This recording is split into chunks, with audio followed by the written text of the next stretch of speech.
Getting started a little bit early today for the simple fact that I'm basically just sitting here.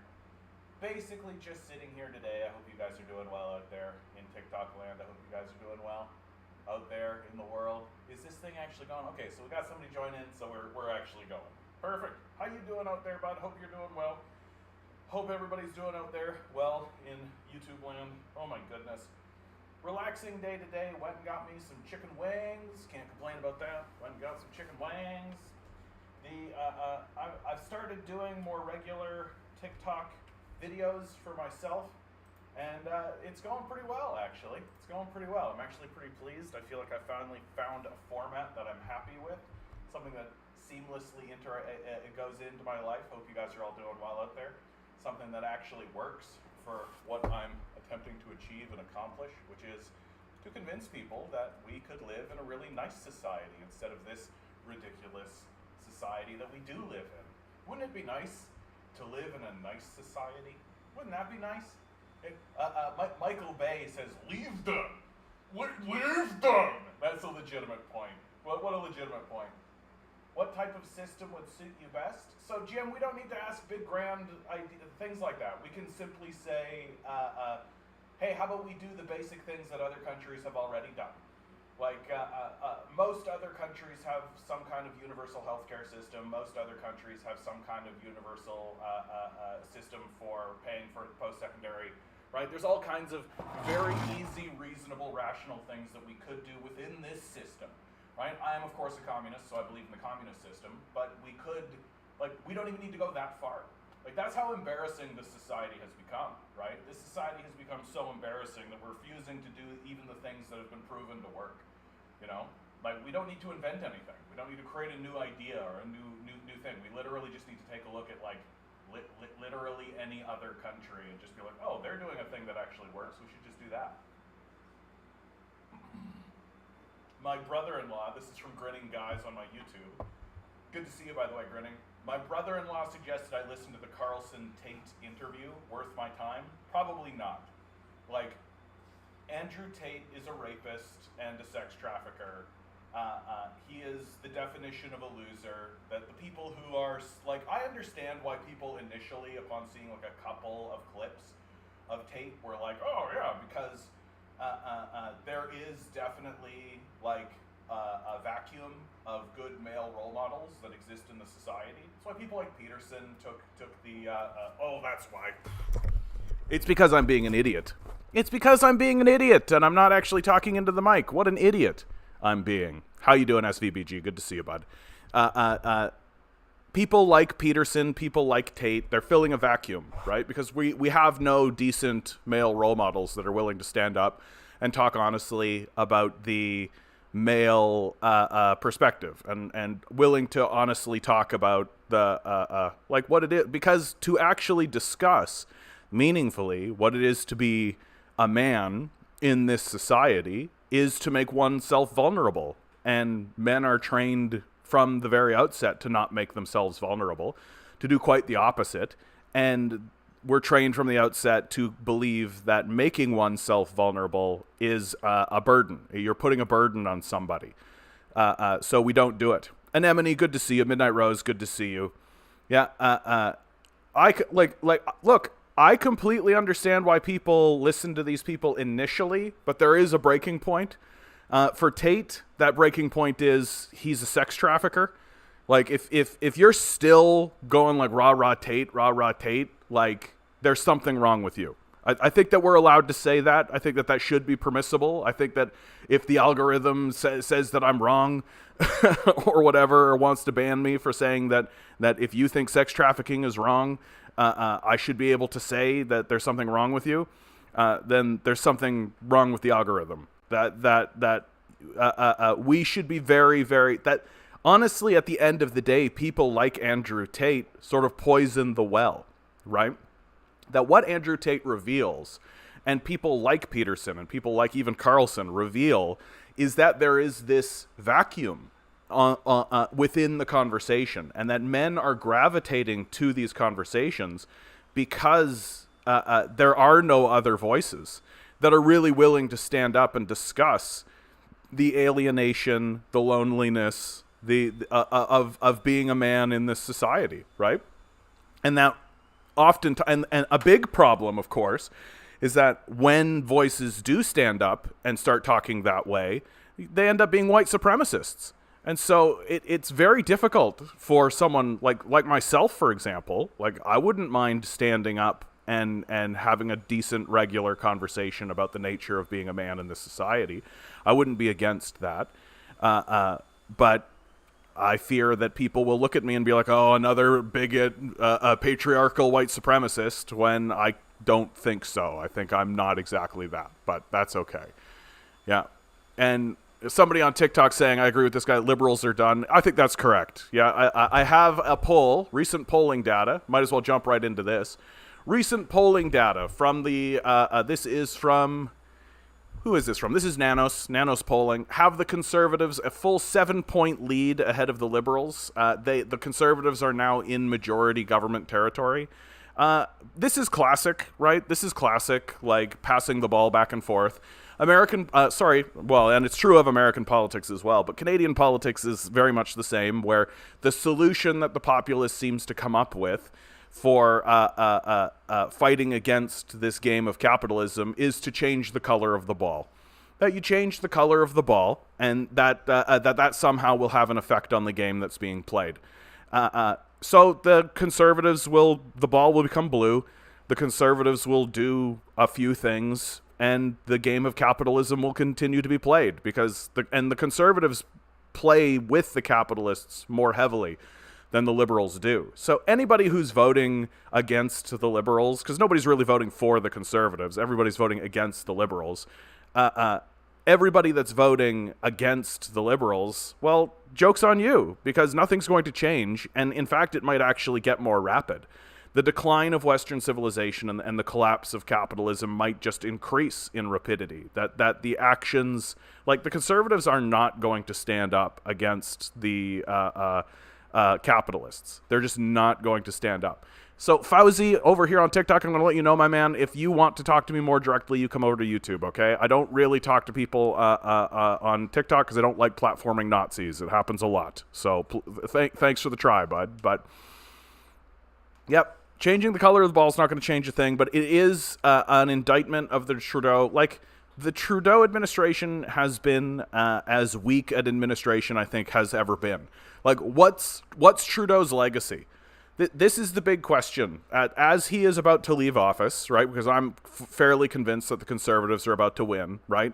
What's Trudeau's big win? Like, what's the thing that the Trudeau government gets to point at and actually say, what is it that we achieved, right? Every single government has positives and negatives. Every single government has something that they can go, like, oh goodness, like this is something that we could be criticized for, but these are the things that we achieved.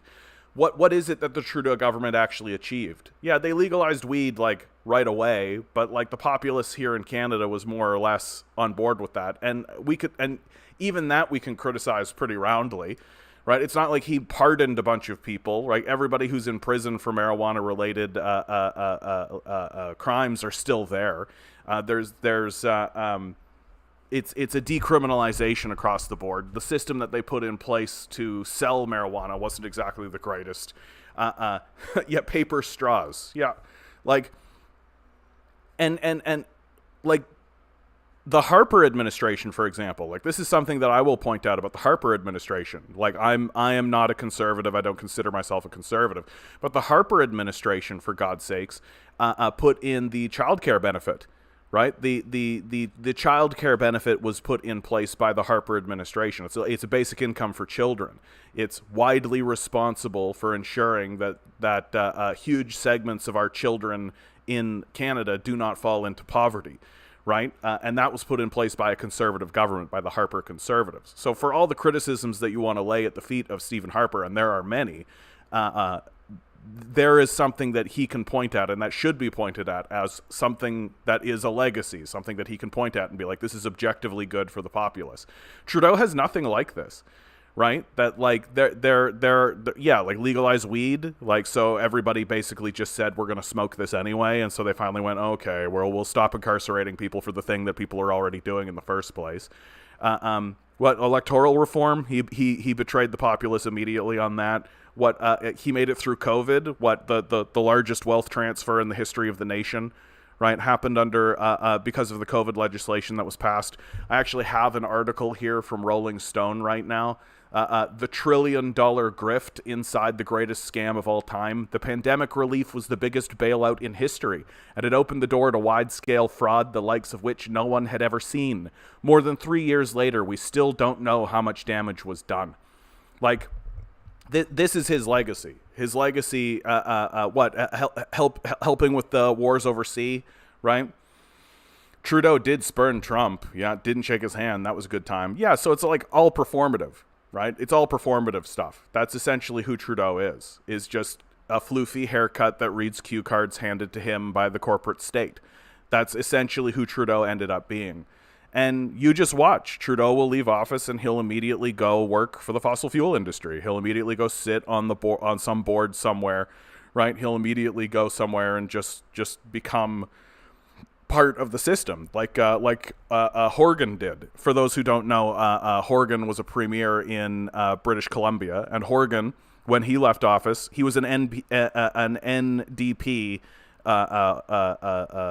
premier, which everybody was trying to convince everybody that, he's pro-environment, he's pro-this, and then when he leaves office, he immediately goes and sits on the board of directors of one of the dirtiest coal companies in the nation. Like, that this is how it works. This is the system of bribery. This is the system of corruption that exists within the West, is that you don't need to receive direct bribes, although many of them do receive direct bribes called campaign contributions, right? But the promise is that they're going to go get a six-figure salary for doing nothing, just sitting on some board of directors somewhere. And you see it happen over and over and over again, and Trudeau will be no different. It's exactly what Harper did too. Right? It just happens over and over and over and over and over again. And the system of corruption is destroying us utterly, and it's not going to change, right?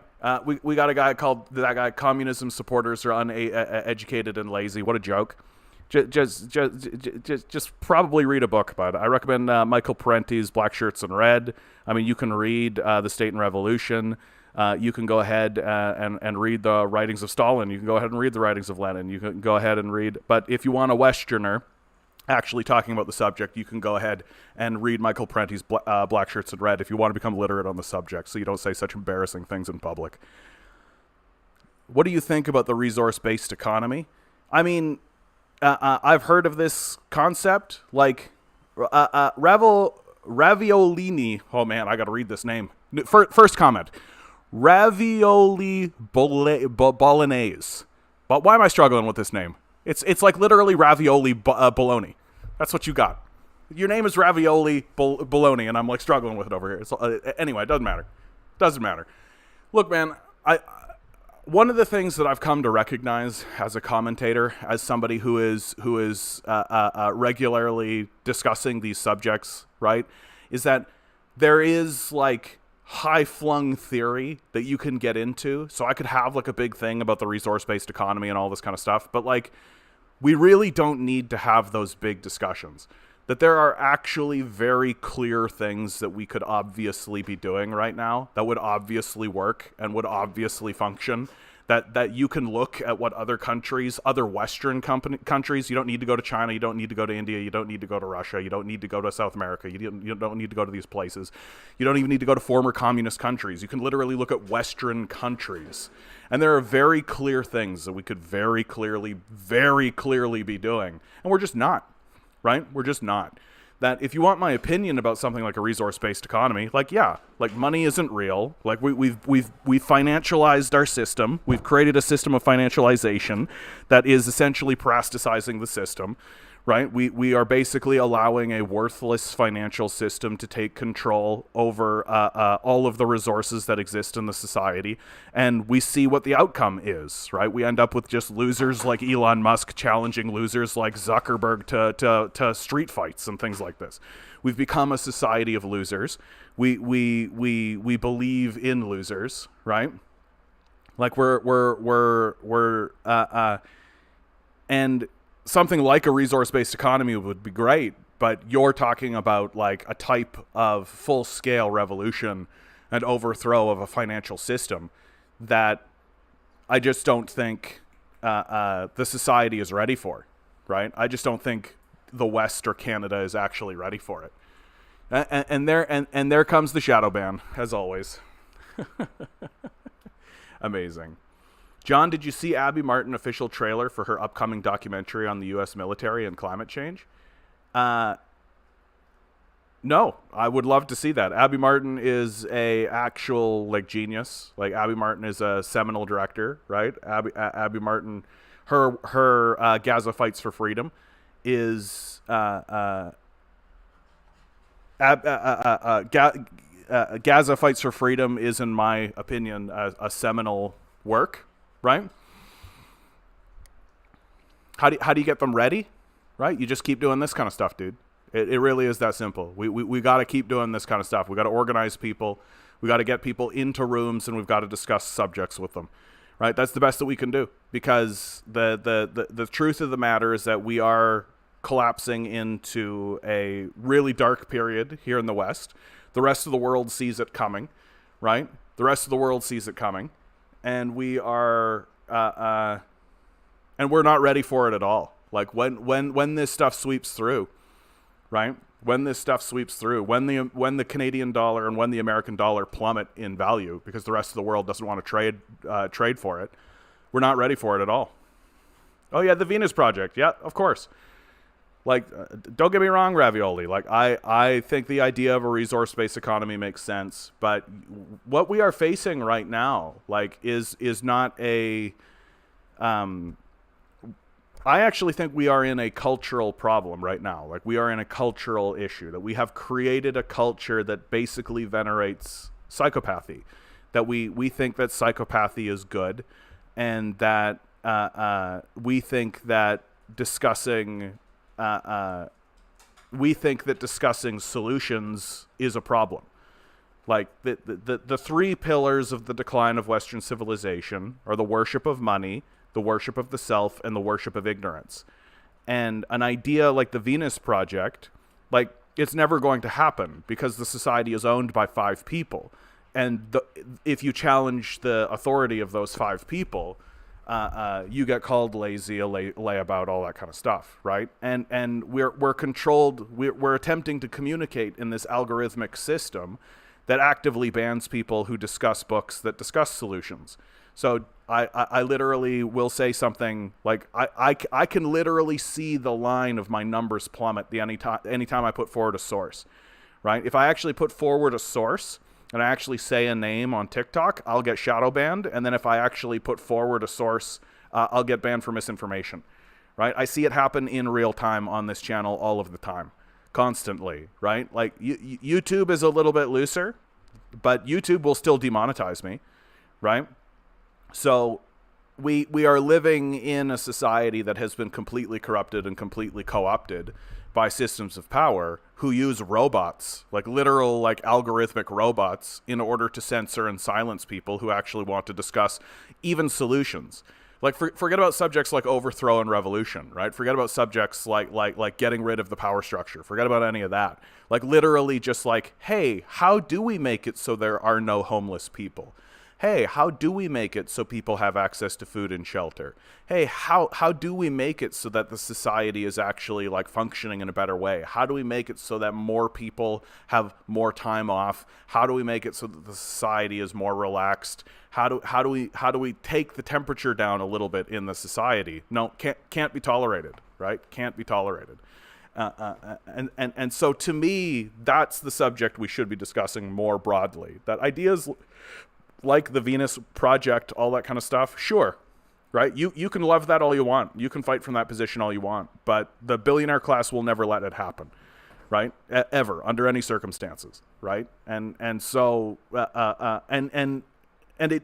we are at a point now where the billionaire class, it doesn't matter if it's for their benefit, right? Like it doesn't matter if it's for their benefit.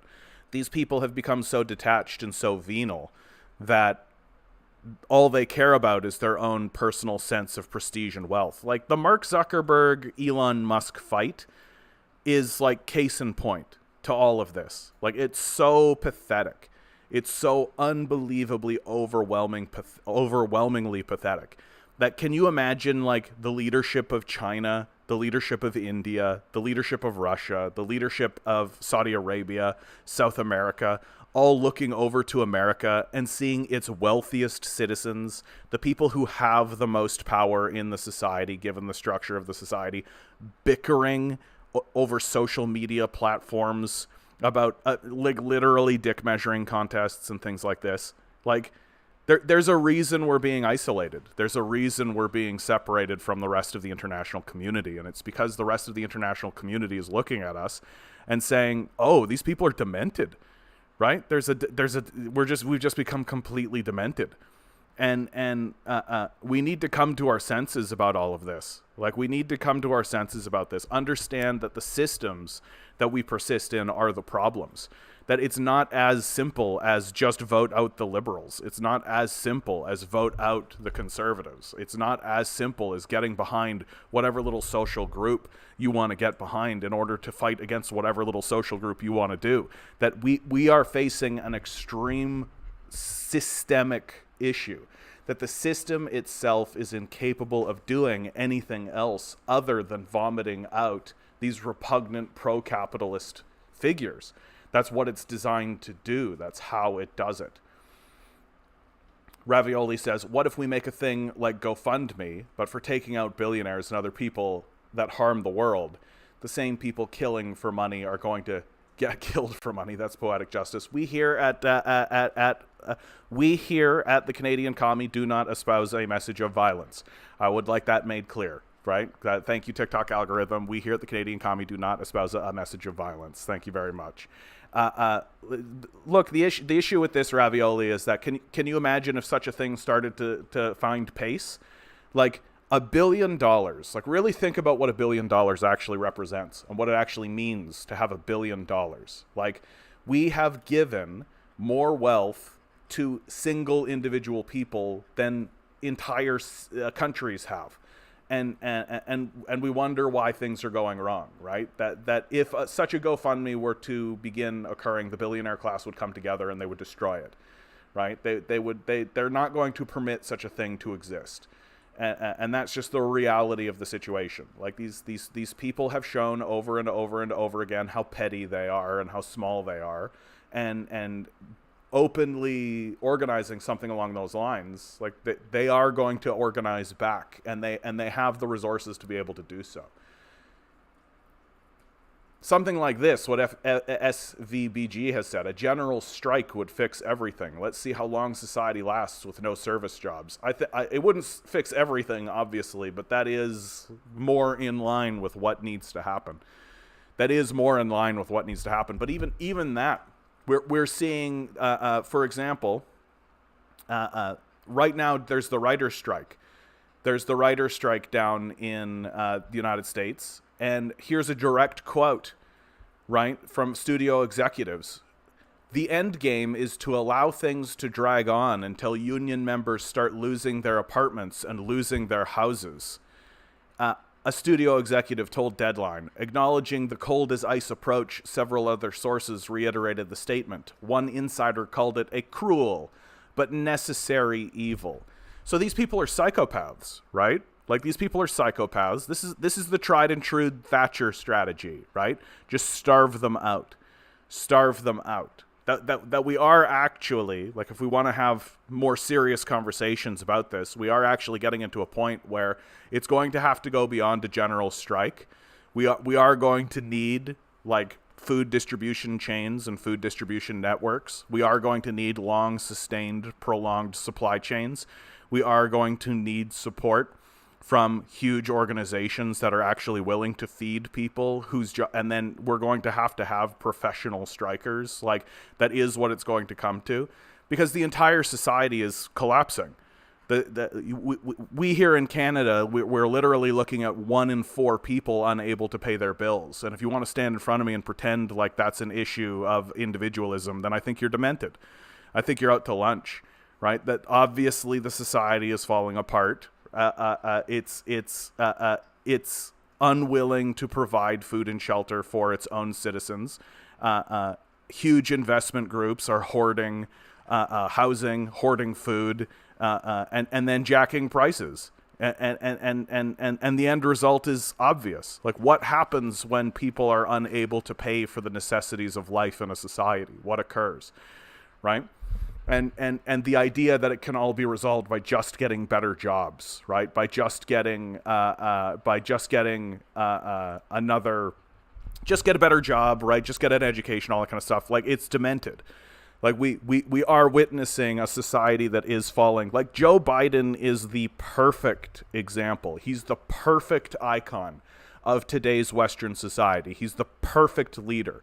Completely demented, utterly responsible for the situation we find ourselves in, completely part of the system, doesn't know where he is and falls over all the time, embarrasses himself constantly internationally, and he's the perfect icon for the decline of Western civilization right now.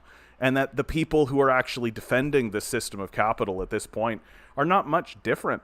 They're just sort of shrugging and waiting for the whole thing to fall apart in their mansions while they rent out their third mansion, right? Like, the wheels are coming off the cart, and it's not going to improve. In fact, it's going to get much, much worse. It's going to get much, much, much, much, much, much worse than this. Because the people who rule us are not capable of basic things like empathy. They're not capable of it. They don't have that. That the system of capital is designed to reward psychopathy. And they admit this, right? This is straight up, like, whenever anybody says, well, capitalism is just human nature, right? It's the biggest self-report you've ever seen in your life. That I, the person who believes that capitalism is human nature, am a psychopath. Therefore, capitalism is human nature, because what I think is the only thing that matters. And and it's getting more and more obvious. It's getting more and more obvious. Like, you just take a look at the conversations that these people are having. Like, we literally have someone like Charlie Mung, one of the American billionaires, saying that the thing that perpetuates the system forward is agony. People live under a threat of agony, and if they don't experience agony, then the system doesn't work. Like, this is something that he said out loud in front of people, and it was recorded, right? And he's doing everything he can to get it chased off the internet now, but too bad, right? Too bad. The whole human nature argument is about as embarrassing as it gets. Like, empathy and compassion and generosity are all also part of human nature. It's that the system is designed to reward greed. The system is designed to reward those who are greedy. The system is designed to be greedy. The system is designed that way. It's not designed to actually facilitate any kind of meaningful conversation. It's not designed to do anything but. So it's just ridiculous. Fun fact, this is from Eric. Good to see you too, Mr. Moon. Fun fact, the first anti-union law in the U.S. in the 1940s was to ban the organization of general as a result of the Great Depression of general strike. I feel like you had a stroke in the middle of that, Eric, but I understand. What was so powerful in those general strikes? You had the entire community supporting the strike, where unionists were able to get food and shelter for free while they were on strike. Yep, those are the sorts of actions that are going to need to happen, right? That it's not going to be enough for strikers to go on strike, that they're going to need community support. Like, we are going to have to create systems to allow groups of the society to strike. And it's just how it's going to have to go, because we've ceded so much power and authority and territory to this psychopath class that's no longer interested in feeding or sheltering us, that's happily walking away from the wreckage that they have, and happily just going off to Jeffrey Epstein's pedophile island, and happily going to their bunkers, right? Like, they're not interested in governing. They're not interested in that for them, it's all just the free market deciding, right? Forgetting that, well, not forgetting, but ignoring and omitting from that conversation that they literally bribe politicians in order to ensure that the result of the quote-unquote free market is to their benefit.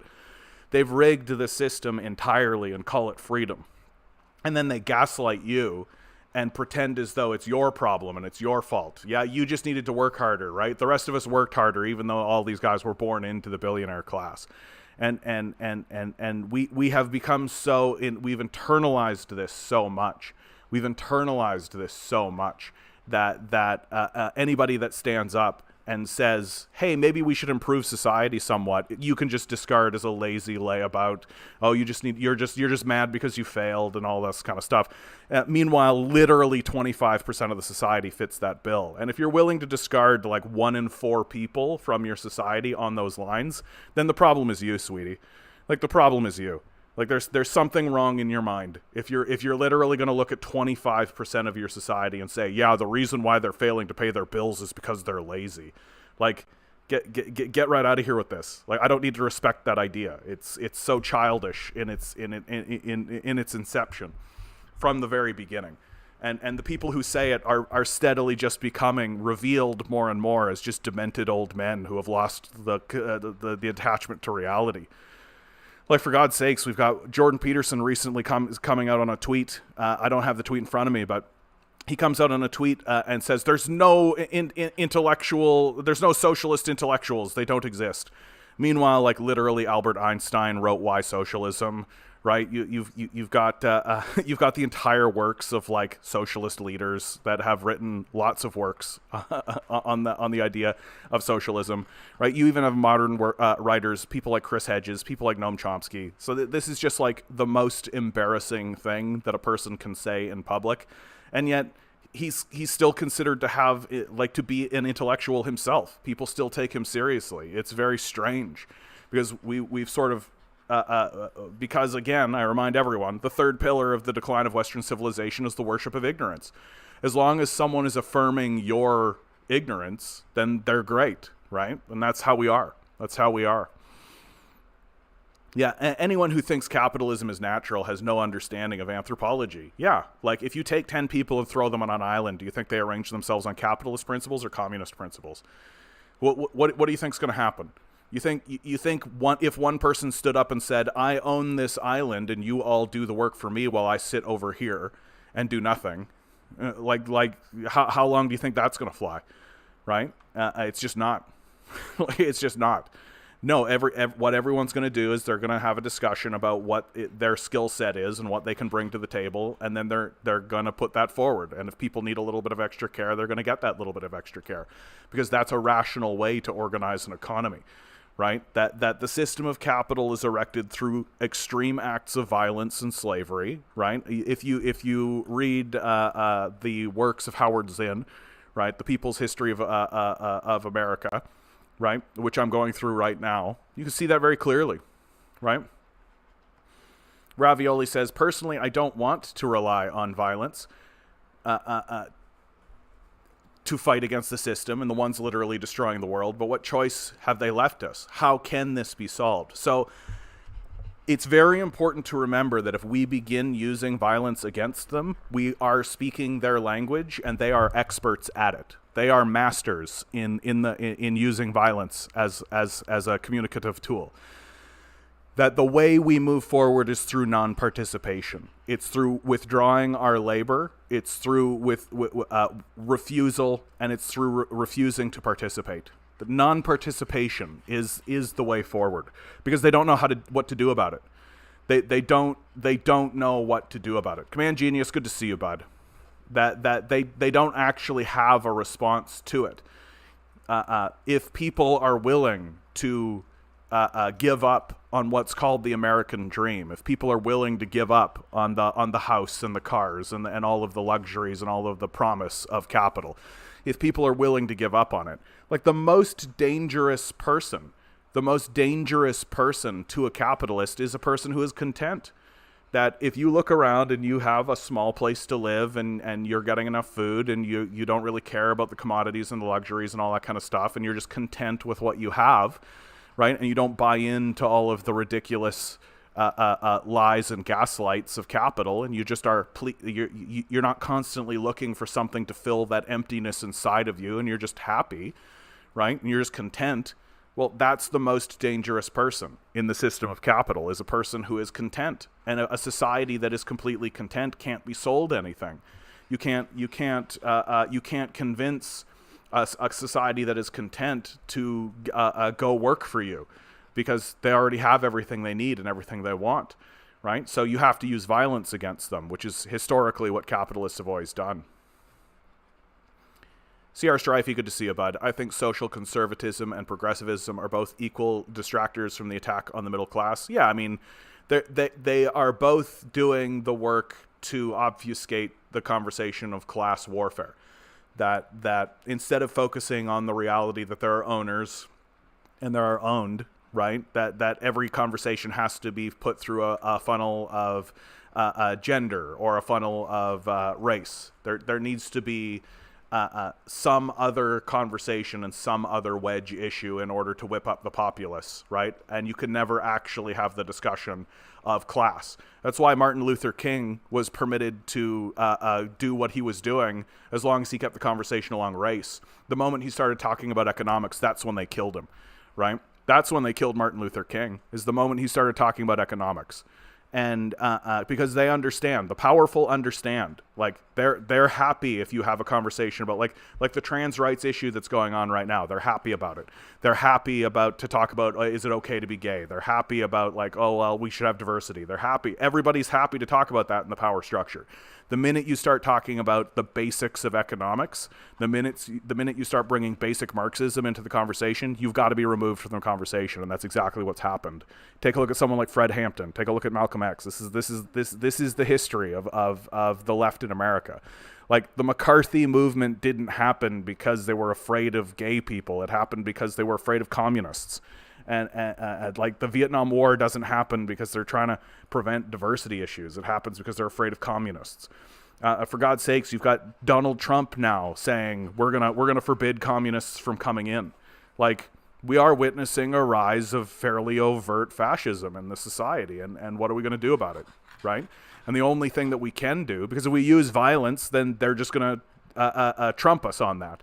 Like, they know how to use violence, and they do it very well. That the solution is non-participation. It's to not participate in this system. It's to withdraw your labor from the military. It's to withdraw your labor from these institutions that have become unacceptable. And that's all that we can do. The ruling idea of any society is the ideas of the ruling class, after all. When people live in a system that rewards greed, psychopathy, and manipulation, who could guess that more people are that way? Yeah, I mean, it's the structure of the system itself. It can't produce anything else. It's designed to operate this way. Like, if you are altruistic, if you are good, if you try to spread wealth around, if you try to help your neighbors, if you try to do those sorts of things, then you cap out, right? That you get stuck at a certain level, right? Like, maybe you can become a millionaire thinking this way. Maybe you can do that. But the difference between a millionaire and a billionaire is vast. It's like the distance between Earth and the moon and Earth and the sun. It's technically everything's in space, but it's a vast difference. And and you don't become a billionaire by being altruistic. It's not possible. If you have altruism inside of you, and if you have the capacity for empathy, then you simply get vetted out of the system, and you cannot become a billionaire. It's just not possible. Mr. Moon says, it is amazing the profoundly stupid things that so-called intelligent people get away with saying these days. Well, because they're not intelligent, they're just well-educated, right? They've just gone through educated systems, right? SVBG says, you just gave me an epiphany. I got kicked out by my parents because I was comfortable. Oh, comfortable. I get it. I worked. I had what I needed. I didn't build capital. Yeah, like, we have internalized. Milo, you're going to tip over everything here, dude. Sorry, guys. Just 1 second. Milo, don't fight me. We're not fighting. Stop. Full stop. You're going to tip over everything, dude. You're going to dump over my whole setting, okay? You're going to dump over everything doing that, okay? No. Not cool, dude. Nope. Sit. No. You're going to dump over everything doing that, buddy. I can't have you do that, okay? I'm in the middle of something here, my man. I know. I'm sitting here talking to no one in particular. And to see, look at this. You almost destroyed the whole thing, dude. That would have been really crazy. Make sure you hit the like buttons, guys. Make sure you hit that like button, right? Hit the like button, hit the share button, hit the thing, all that kind of stuff, right? Like, share, subscribe. If you want to come talk to me directly, you come over to YouTube, right? I'm much more willing to talk to people. Yeah, we're returning to feudalism, right? Exactly. But yeah, like, we live in a society that abhors, like, if you are content and happy and you're staring up at the clouds and you're having a fine life and everything's fine, right? That's despicable as far as capitalism is concerned, right? That the goal of capitalism is to accrue more, and that's it, to accrue more. And it doesn't matter how you do it, right? It doesn't matter how you do it.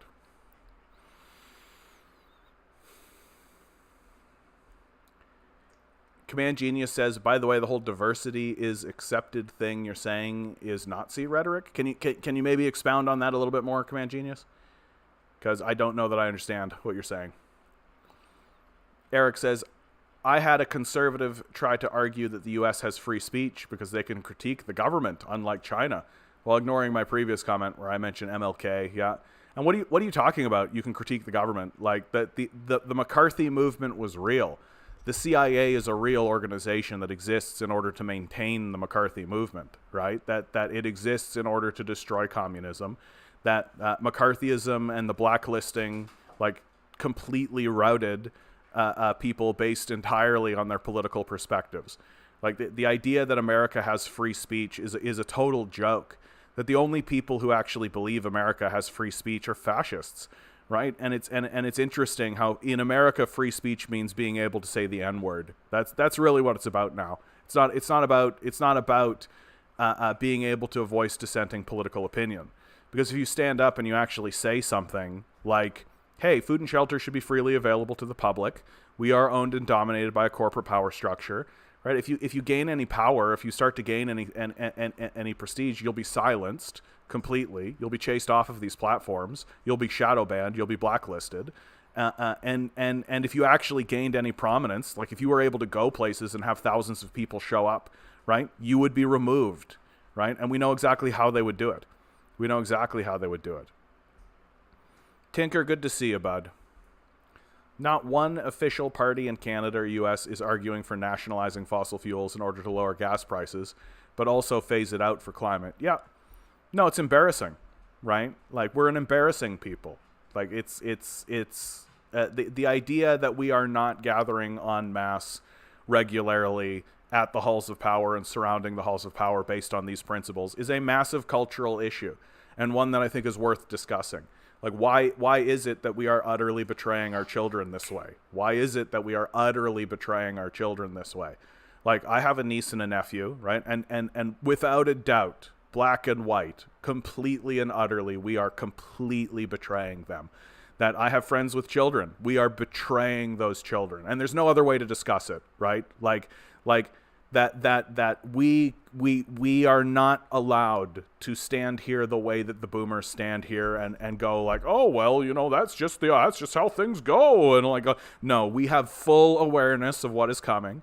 We have full knowledge of what is happening. We have eyes open completely. We have all of the warning signs that could possibly exist.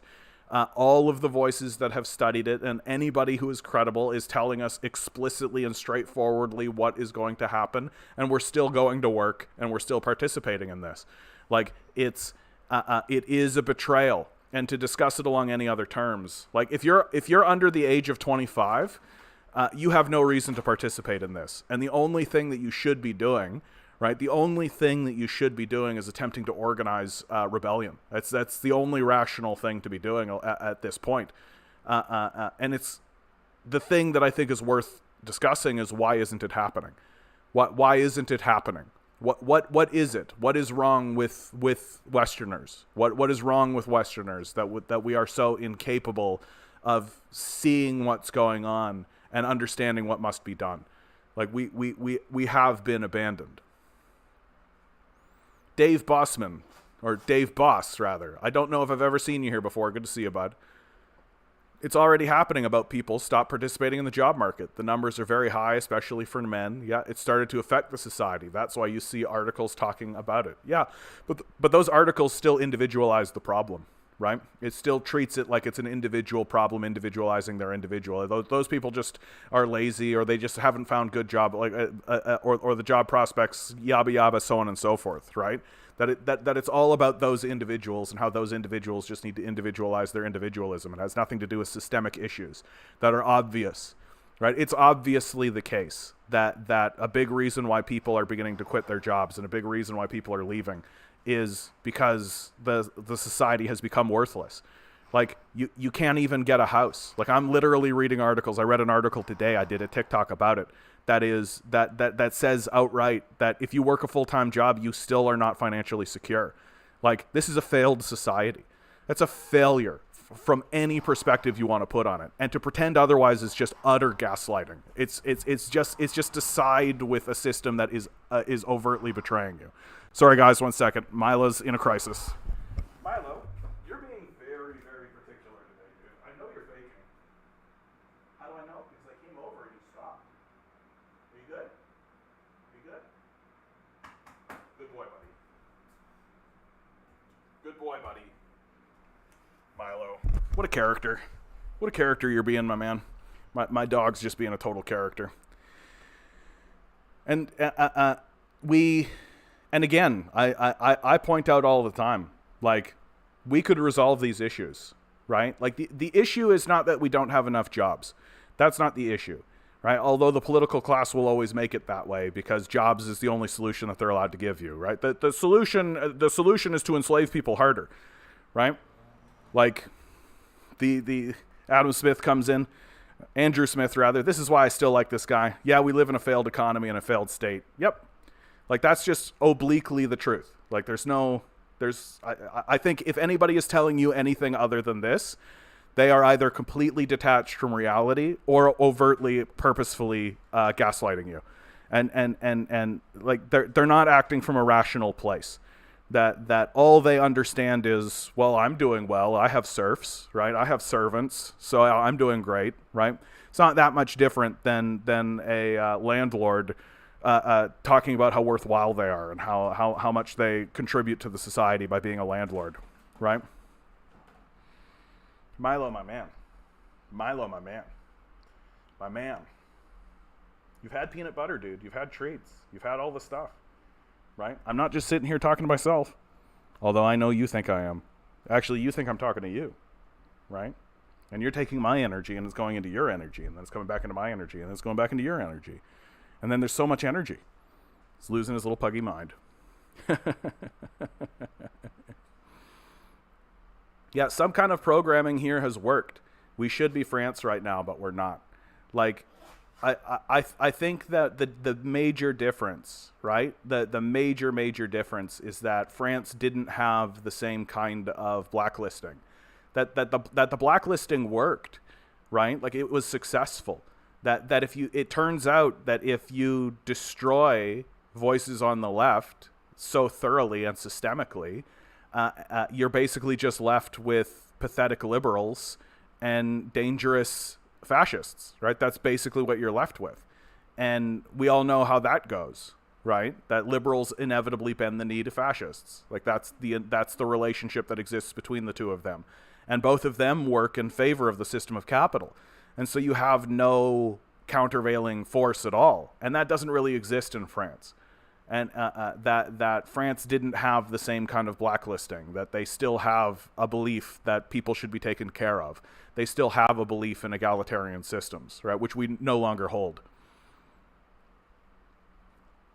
Tinker says, shouldn't the right wing be for climate change policies? There's going to be 100 million Indians trying to make it to Europe because of climate. Yeah, I mean, I just think that you are sort of insisting that, like, you've got to have reason, right? This is the hard reality of where we're facing, right? Is that we're no longer, if we ever were, in a place of rational thinking. That everything is about feelings now.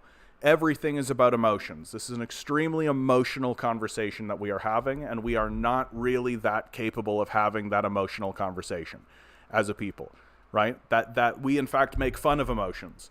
But we pretend like we're cosplaying as being rational people, right? That the people on the right are not rational. They just cosplay like they are. And the people who follow them are not rational. They just cosplay like they are. When the truth is that they're hyper emotional. They're completely pulled around by their emotions, right? They're completely that like if you're literally going to walk around and say facts don't care about your feelings, then you are in the thrall of your emotional self, right? That facts very much care about feelings. And feelings are part of the emotional experience and about the human experience. But we are not operating. So we're operating in this sense of denial that, yeah, I'm a hyper-rational person, when we're completely not. We're completely disconnected from our rational selves. That there are 1,000 things that we could be doing that would be extremely rational right now. That would be utterly obvious. And are utterly obvious. Like we could be doing easy things, and enacting something like a basic income. It would be extremely easy. Like would it work? Who knows? But it's something that we could do. We could try. It wouldn't be even remotely as damaging as the corporate bailout that we did throughout COVID, right? Wouldn't even be remotely as damaging. And so we've already entered a space where we're willing to do all kinds of experimental, kooky, crazy ideas. It's just those experimental, kooky, crazy ideas are for the benefit of the rich in the short term, right? That we don't really care about the needs of the populace. Like we really do not care about the needs of the populace.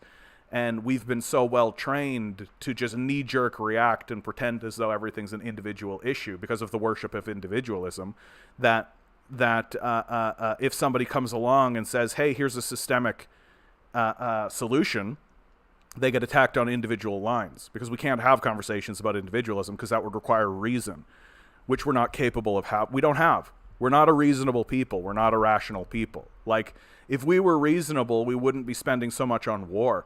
If we were reasonable, we wouldn't be handing billions, if not trillions of dollars to the billionaire class. Like if we were rational, we would be doing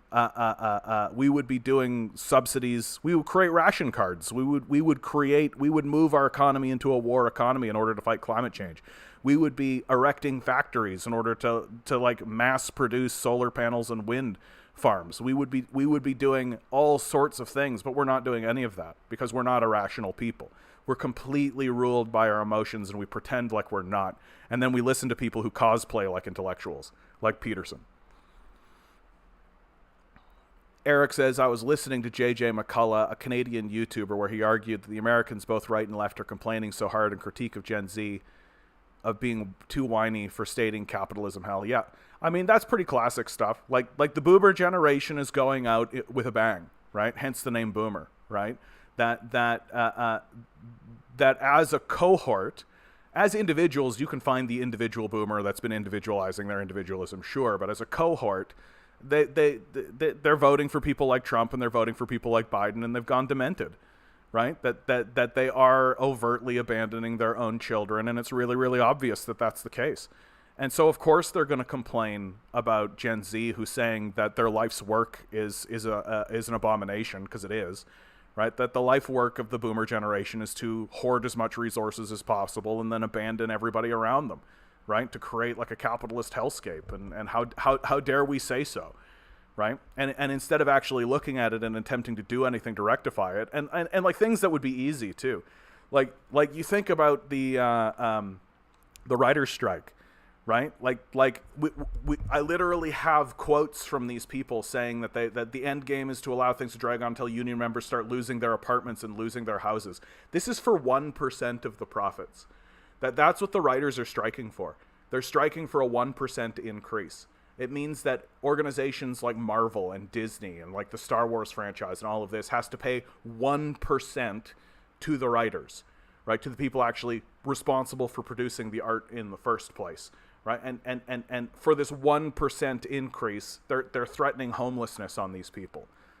Like we are ruled by demented psychopaths, and it's become extremely obvious. And the only thing they will respond to rationally is a withdrawal of our participation, like, and full scale protest and full scale strike. It's like I am to the point where I'm saying we should gather en masse and walk out of these cities. Like, we should just walk out of these cities and abandon these rich people to them and just say, okay, you run it, right? Because like, that's where it's coming to. That's where it's coming to. Command Genius said, my dad just said that because of the new mayor in Toronto, who is of Chinese descent, the country is now being occupied by, and then slurs. Yeah. Racist's going to be racist, you know? Like, we're a very diminutive people. Eric says, mind you, this journalist interviewed PP and never pushed back about his economic plan, how it's fundamentally different in the Trudeau economy, but it isn't fundamentally different. Like, and if the journalists did do that, right? If a journalist actually pushed back against these guys, he wouldn't be interviewing them, right? That to me is probably one of the most astute observations that Noam Chomsky ever made. Is that if a journalist was actually to do journalism to any of these people, they simply wouldn't be there. That it would be someone else who would be doing that job.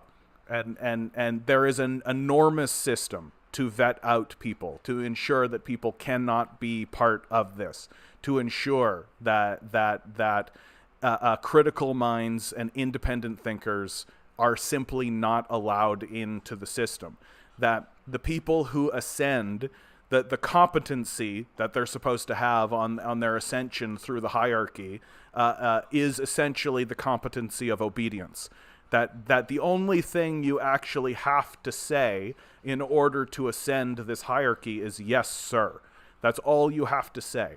As long as you do what you're told, as long as somebody says do this and you say yes, sir, then you're going to get the promotion, you're going to get the job. That's what's considered competent in this society. And so you end up with a society of yes men who are trained to simply say yes, sir, to the more powerful person in the room, until finally you're ruled by a small group of oligarchs, right? The majority wealth holders, and you have a whole society of people who are based around the principle of yes, sir, right? And are incapable of actually having rational thoughts about the nature of their relationship with their society, right? It is completely irrational to accept homelessness and starvation in this society. It is utterly irrational that food and shelter are necessary requirements for life, as demanded by the universe itself. We have all of the resources we need. We've got everything we could possibly need. The only reason it isn't happening is because a small group of psychopathic oligarchs are withholding the resources from us in exchange for our labor, which they refuse now to even hire us for jobs that will pay for the resources we need to survive, right? The problem is the oligarchy, obviously. And to say anything else at this point is to simply just bow your head and say, yes, sir, like a good little boy, because that's all you've ever done, and that's considered competent. You're a super smart, rational person if you just say yes, sir, to Prince John, right? If you just say yes, sir, to Darth Vader and shoot your little stormtrooper gun, then you're a super competent, intelligent, hyper-rational person who's definitely thought through your position, right? Like, what a pathetic loser society we are. It's just unbelievable.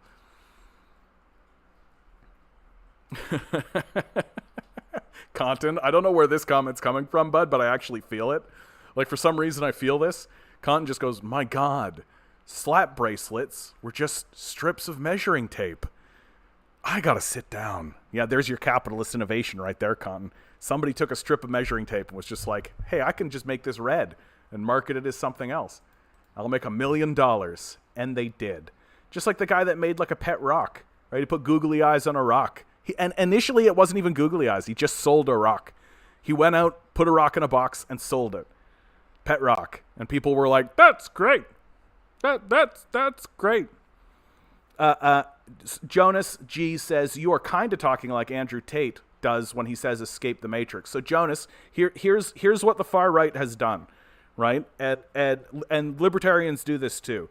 that when it comes to prescripting, when it comes to diagnosing the problem, they are accurate, right? This is why I have a certain degree of respect for people, for the libertarians, certainly not fascists, but libertarian-minded people, because they have looked at the society and they have said, unlike liberals and conservatives, they have said, something's gone wrong, right?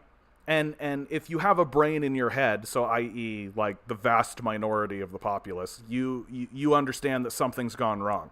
And you can say pretty clearly something's gone wrong. The difference is that those people will then go on and their prescription for the problem is to just do more capitalism harder. And that's essentially what Tate does, right? That the solution to quote unquote escape the matrix is to become a sex trafficker and erect an MLL scam, right? A multi-level marketing scam, a pyramid scheme. This is Andrew Tate's solution, is to just become a more efficient capitalist. And the complaint from the libertarian right is that, oh, we need to be empowered to become better capitalists, failing to recognize what the system of capital does and what merger and acquisition actually leads to monopoly power, right? That he just fails to recognize that, or doesn't care to recognize that what Andrew Tate wants to be is a dominant man, and complains that the society isn't letting him sex traffic women and be a rapist, essentially. Like, that's Andrew Tate to a T. Whereas communists, people on the left of the spectrum, say this is a systemic issue, something's gone wrong, and the prescription is to remove the people responsible for for creating the problem in the first place, and then reforming the system or changing the system so that this cannot happen again. Right? That's the whole point, is to destroy the system of capital, which is based on private ownership, and to ensure that everyone has access to resources, everyone has access to food and shelter, everyone has access to a basic education. Everyone just has these things as a byproduct of their citizenship, that nobody needs to prove anything. That people on the libertarian right seem to think that you still need to prove that you have the right to exist, right? That it's not enough that the universe created you. It's not enough that that a universe randomly generated you, and that an all-powerful system that you don't understand, that's much larger than you in all forms and in all comprehensions, randomly generated you into the world. That's not enough. No, you also need to prove your existence to a small group of rapacious psychopaths who withhold resources from you. That makes sense, right? And that's essentially the position of the libertarian right, which is why it's incoherent and ridiculous. You do not need to justify your existence. The people who are withholding food and shelter from you are objectively evil. They are the Prince Johns. They are the Darth Vaders. They are the Voldemorts. And you are not obligated to follow their laws.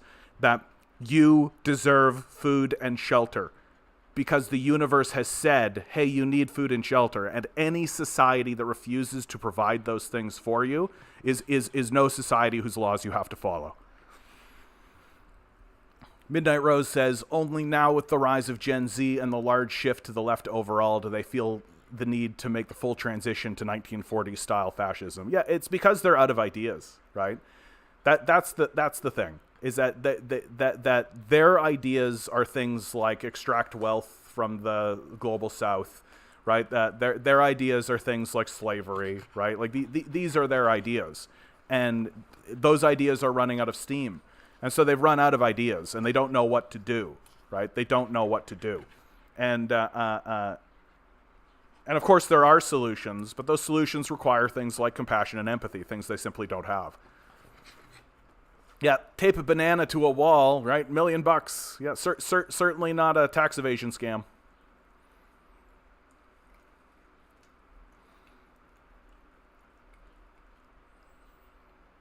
This is why I hate using the term libertarian, right? It basically means whatever anybody wants it to now, right? Because anarchists have adopted the term libertarian as well. And it's just like, so you have people who consider themselves leftists who call themselves libertarians, and then you have people who are essentially hard right, like fascist adjacent people who call themselves libertarian. So it's almost impossible to have a real conversation about it using the term, because it means whatever anybody wants it to mean, basically. So you always have to constantly be in a state of total clarification, and it's just annoying. It's just an annoying way to have a conversation. Eric says, a conservative argued with me that the solution for capitalism is a faith-based economy. Oh yeah, okay, there you go, good start. Where entrepreneurs is able to compete amongst themselves. And if we get rid of big business, but at the same time, we need billionaires since they are the most successful, right? Like, I don't really buy into ideologies that can be dismantled with a single game of Monopoly, right? And that's essentially what libertarianism and this far-right conservatism amounts to, right? That they have this belief system, this belief in magic, that, oh, well, we'll just get rid of the big business and then the small business owners will be able to, and it's like, play one game of Monopoly, you'll see why that doesn't work, right? That mergers and acquisitions happen. And that if everything was just small business, well, then big business would come along very quickly, because that's how the system of capitalism actually works. That's just a systemic truism. It's just the reality of what it is. And it's no surprise that the people who think this way also think angels are real, right? It's no surprise that a belief in like a 2,000-year-old Middle Eastern Jewish zombie wizard who's going to come back at any moment for the benefit of white Americans is prevalent, and then you have these sorts of ridiculous systems in place. Because if you believe in magic, then you can believe in whatever you like, right? Dave Boss says we're following the same path of other empires in the past. I think that's absolutely true. I just recently did a read through of Michael Parenti's The Assassination of Julius Caesar, and it sounded a lot like the fall of the American Empire.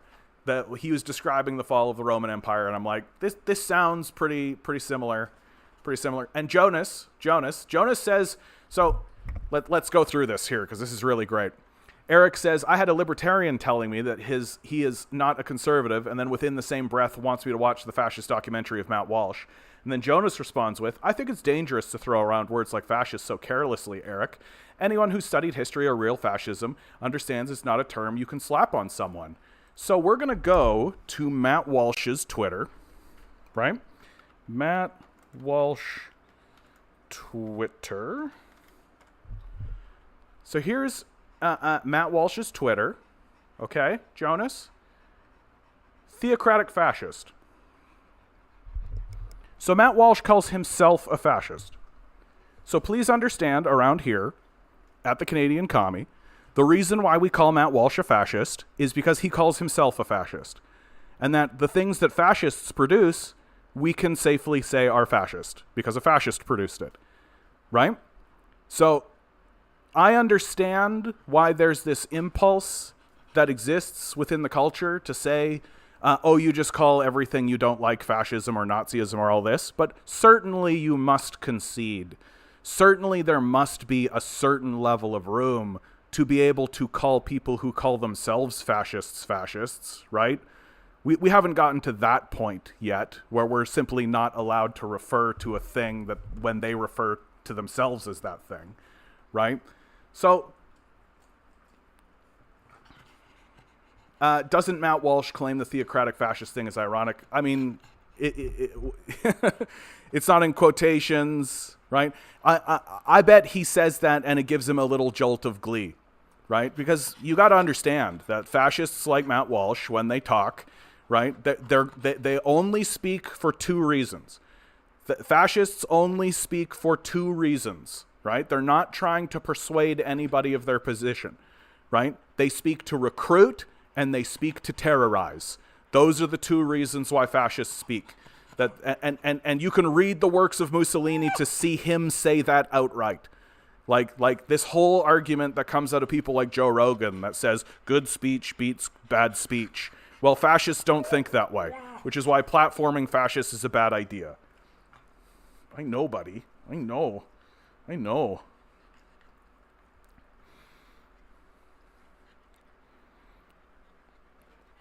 Tinker says, can you show living in China? Is there one that actually does a comparison, Tinker? I'd love to see that. Let's see, YouTube's, because first of all, I love China walk around videos. China rail versus America compare. Because, like, I've seen these... I haven't seen a comparison video. Oh, yeah, here's a good one. Here, I'm going to turn the volume off so that we don't get screamed at. I've seen American rail systems and I've seen Chinese rail systems. I've never seen a video that actually directly compared the two. But I assume it would be hilarious. Right? I assume it would be hilarious. Because, like, the American rail system, like, a lot of the rail that exists in America is still built, was built during the Civil War. Right? And so you end up with all of these rail, like the derailment, like, there are regular derailments that happen in America, but the derailment we all heard about, which was the one that happened in East Palestine, the derailment that we heard about, the reason why that happens is because the thing is on this rail track that goes like this, and it's like,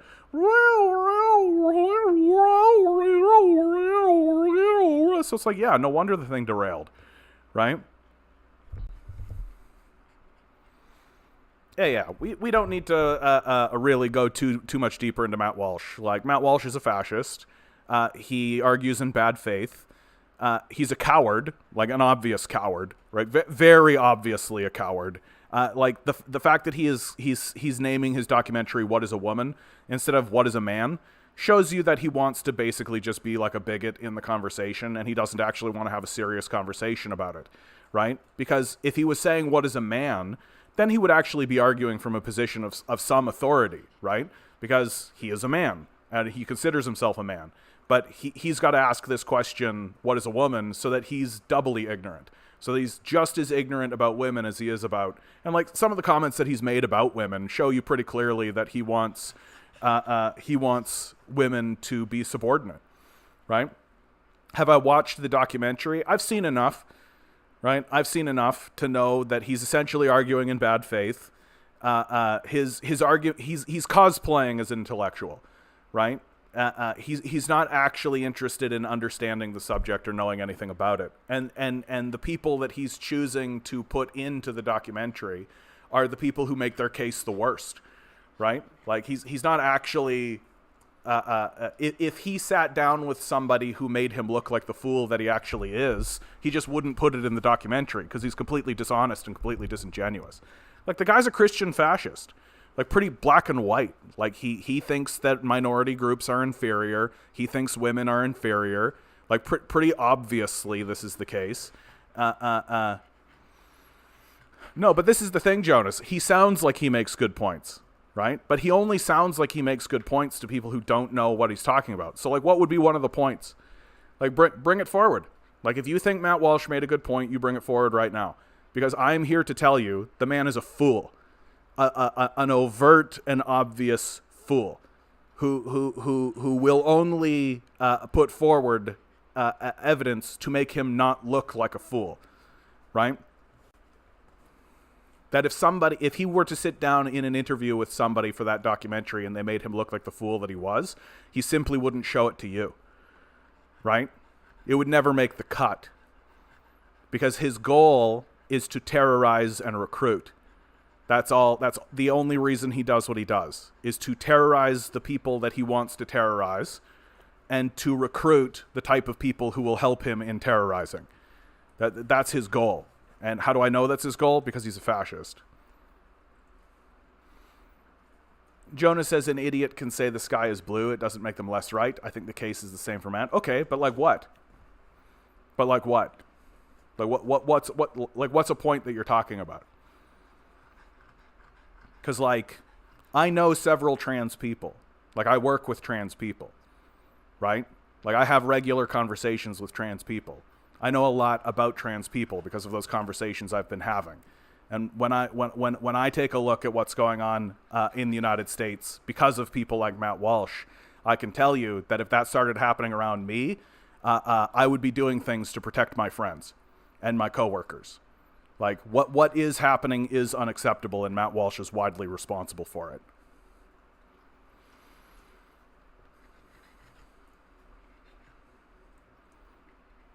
I have, and it's absolutely horrible. Even his conclusions of what is a woman is just as vague as someone who says trans woman is a woman.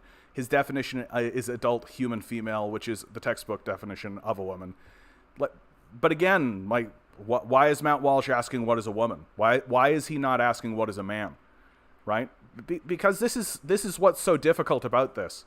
And the reason why this issue is going to be so much more difficult to resolve than the gay issue. Like, the gay issue really just boiled down to straight men asking themselves, am I gay? And they did finally, and everything kind of fell out from that. This is a much more dense and difficult issue, because it is asking what is masculinity? What is femininity? And people like Matt Walsh just refuse to confront the reality that most of it is just social constructs, right? Most of it is just systems. What is a woman and what is a man is essentially the same question, just the other side of the same coin, I think. Sure, but Matt Walsh is a man. I just think it's fairly interesting that as a man, he's not asking what is a man. And the reason why he doesn't do that is because he's a coward, right? That he's not actually interested in investigating his own masculinity and what it means to be a man and what manhood actually is. He's not actually interested in that subject, right? Because he believes that his masculinity comes from Jesus Christ, right? He believes that there's a space wizard coming back at any moment, right? Who's going to bestow goodness upon white Americans specifically. It's insane, right? The entire situation is just about as insane as it can get. And we're supposed to have like serious conversations about this obvious bigot, right? And the reason why we have to is because the obvious bigots have got together and they're starting to legislate, right? That if I put a skirt on in Tennessee, I can get arrested. Like that if a young girl wants to join a sports team, somebody's got to take a look at her genitals. Like these sorts of abhorrent, ridiculous bullshit pieces of legislation that exist. It's just crazy. Tinker says, yeah, but what makes Matt Walsh make a living off fascism? He has 6 kids in a house. It's the Wilk brothers who are billionaire frackers from Texas. Yeah, focus on billionaires. That's right. Right? Like that they are supporting him. They are backing him. That he has billionaire backing, right? And it is to the benefit of the billionaire class to put people like Matt Walsh at the front of the conversation. Because as long as we're having this conversation, we're not talking about the impoverishment of the nation, right? That we're all having like, well, what is a man conversations while the billionaires are making off with the wealth of the nation, right? So it's to the interest of the billionaire class. It's to the interest of the ownership class to keep us having these conversations. And here's something that I think is really important to point out. The response to the existence of trans people is so outsized, it's so overwhelmingly hysterical that like trans people represent less than 1% of the population. The idea that we're having this outsized response shows you how demented we are as a people. Like, this should be nothing more than a personal curiosity. That it makes a certain type of sense for a person to have like sort of feelings about the issue one way or the other. But the fact that we're legislating on it, the fact that we're actually like electing people, the fact that the president of the United States, the former president of the United States, can stand up and say, we've got a real problem with trans people in sports, and everybody stands up and celebrates and claps. Like, it's demented. It's demented. And the rest of the world looks at it and sees that it's demented. Like, we are being isolated on the world stage, and this conversation is accelerating it. That we are a society that is obviously facing major economic problems. We are obviously facing major economic problems. 1 in 4 people here in Canada cannot pay their bills. That is a major systemic failure that needs serious conversation and serious addressing. And instead of that, we're having a conversation about what is a woman. Instead of simply saying, oh, trans people exist. Oh, how interesting. What an interesting curiosity that is. Oh, I guess the universe is much more creative and imaginative than I am. Oh, maybe I'll take a look at that and try to learn something more about that. Or even if you had that position of like, trans people exist. Oh, that's crazy. Oh, well, you're going to organize along and elect the president of the United States of America because of it? That's demented. It's an outsized response that's rooted in nothing more than hysteria. And if you're going to stand in front of me and pretend like this is an issue that deserves national attention, that we should be voting for presidents, that we should be voting people into Congress based on this issue that trans people exist, I think there's something wrong with you. I think there's something psychologically and spiritually wrong with you if you're actually going to stand in front of me and say that this is the issue that we should be basing our votes on. This is the issue that we should be organizing on. This is the thing that we should be focusing on. I think you're demented. Like, I just think you're demented. Yeah, if you cross-dress in Florida and happen to be anywhere near a child, it's a sexual crime against children, and you could potentially be sentenced to the death penalty. Isn't that fun? Right? Isn't that fun? Man, when the water levels come up and Florida is just submerged underwater, right? I wonder if they'll take a look at that and be like, God has judged Florida. Like, I wonder how much of that we're actually going to see when the water levels finally come up. I wonder how much of that talk we're going to see. It'll probably be far-right crazed lunatics just being like, God has judged people for being gay. That we are submerged underwater because of trans people. That's what's done it. The trans people came out and now we're all underwater. God hates us. That's 100% what's going to happen. Yeah, the narratives that people like Matt Walsh push have serious and deadly ramifications for real people, which is the point. Right? That people like Matt Walsh are organizing and they're hunting minority groups, right? That's what they're doing. And they're going after trans people because trans people are the weakest. That they're small in number and small in allies, and people are not willing to put their skin in the game. And so they're organizing in order to hunt, and then once they've killed that prey, they'll go after larger prey. Right? That's how these people operate. That's how these people operate, and they're going to continue operating that way. And they're going to get bigger and they're going to get stronger, especially as people like Joe Rogan platform them. So send a big bright beacon to recruit, right? Which is the reason why Matt Walsh talks, is to recruit, so that he can create a larger group so that they can go hunting and take down larger prey, right? The gay community will be next, and then they'll choose something like the Muslims or the Jews, right? And likely push back against the Black and Hispanics populations as they can. Right? It's pretty solid, pretty obvious. SVBG, if you want to get into my Discord, you have to donate to my Patreon. If you donate even $1, it gets you to the Patreon, and if you donate up at the $5, I'll start doing shoutouts. I got to get my act together and actually organize this. I'm just being overwhelmed by the system of capital. Overwhelmed by the system of capital.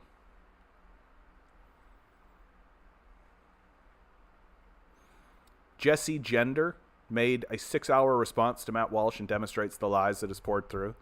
Yeah, and Baked Potato, good to see you, bud. It's all a ploy to distract us from the real issues. Being woke never meant to describe trans issues. I noticed the woke PSYOP came into effect shortly after the CIA woke intersectional campaign. Oh yeah, this has the CIA. I don't have the document for it. Like, I don't have the thing, like, I don't have, like, Operation Trans Society or something. Like, I don't have the document the way that the Church Commission gave us a lot of documents like MK Ultra or something. But this has the CIA's fingerprints all over it. This has the CIA's fingerprints all over it. What's the point of this video? So this is a comparison video between Chinese infrastructure and American infrastructure. It's not actually that good. Like, it's kind of showing you, like, it's not showing you the worst of America. Like, there are really, really bad,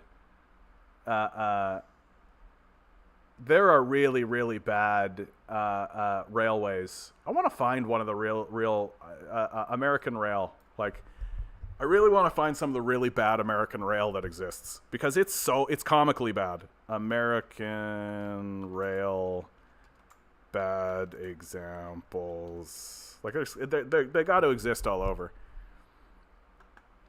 right? Is it? Yeah, here's the one I think I was thinking of, actually.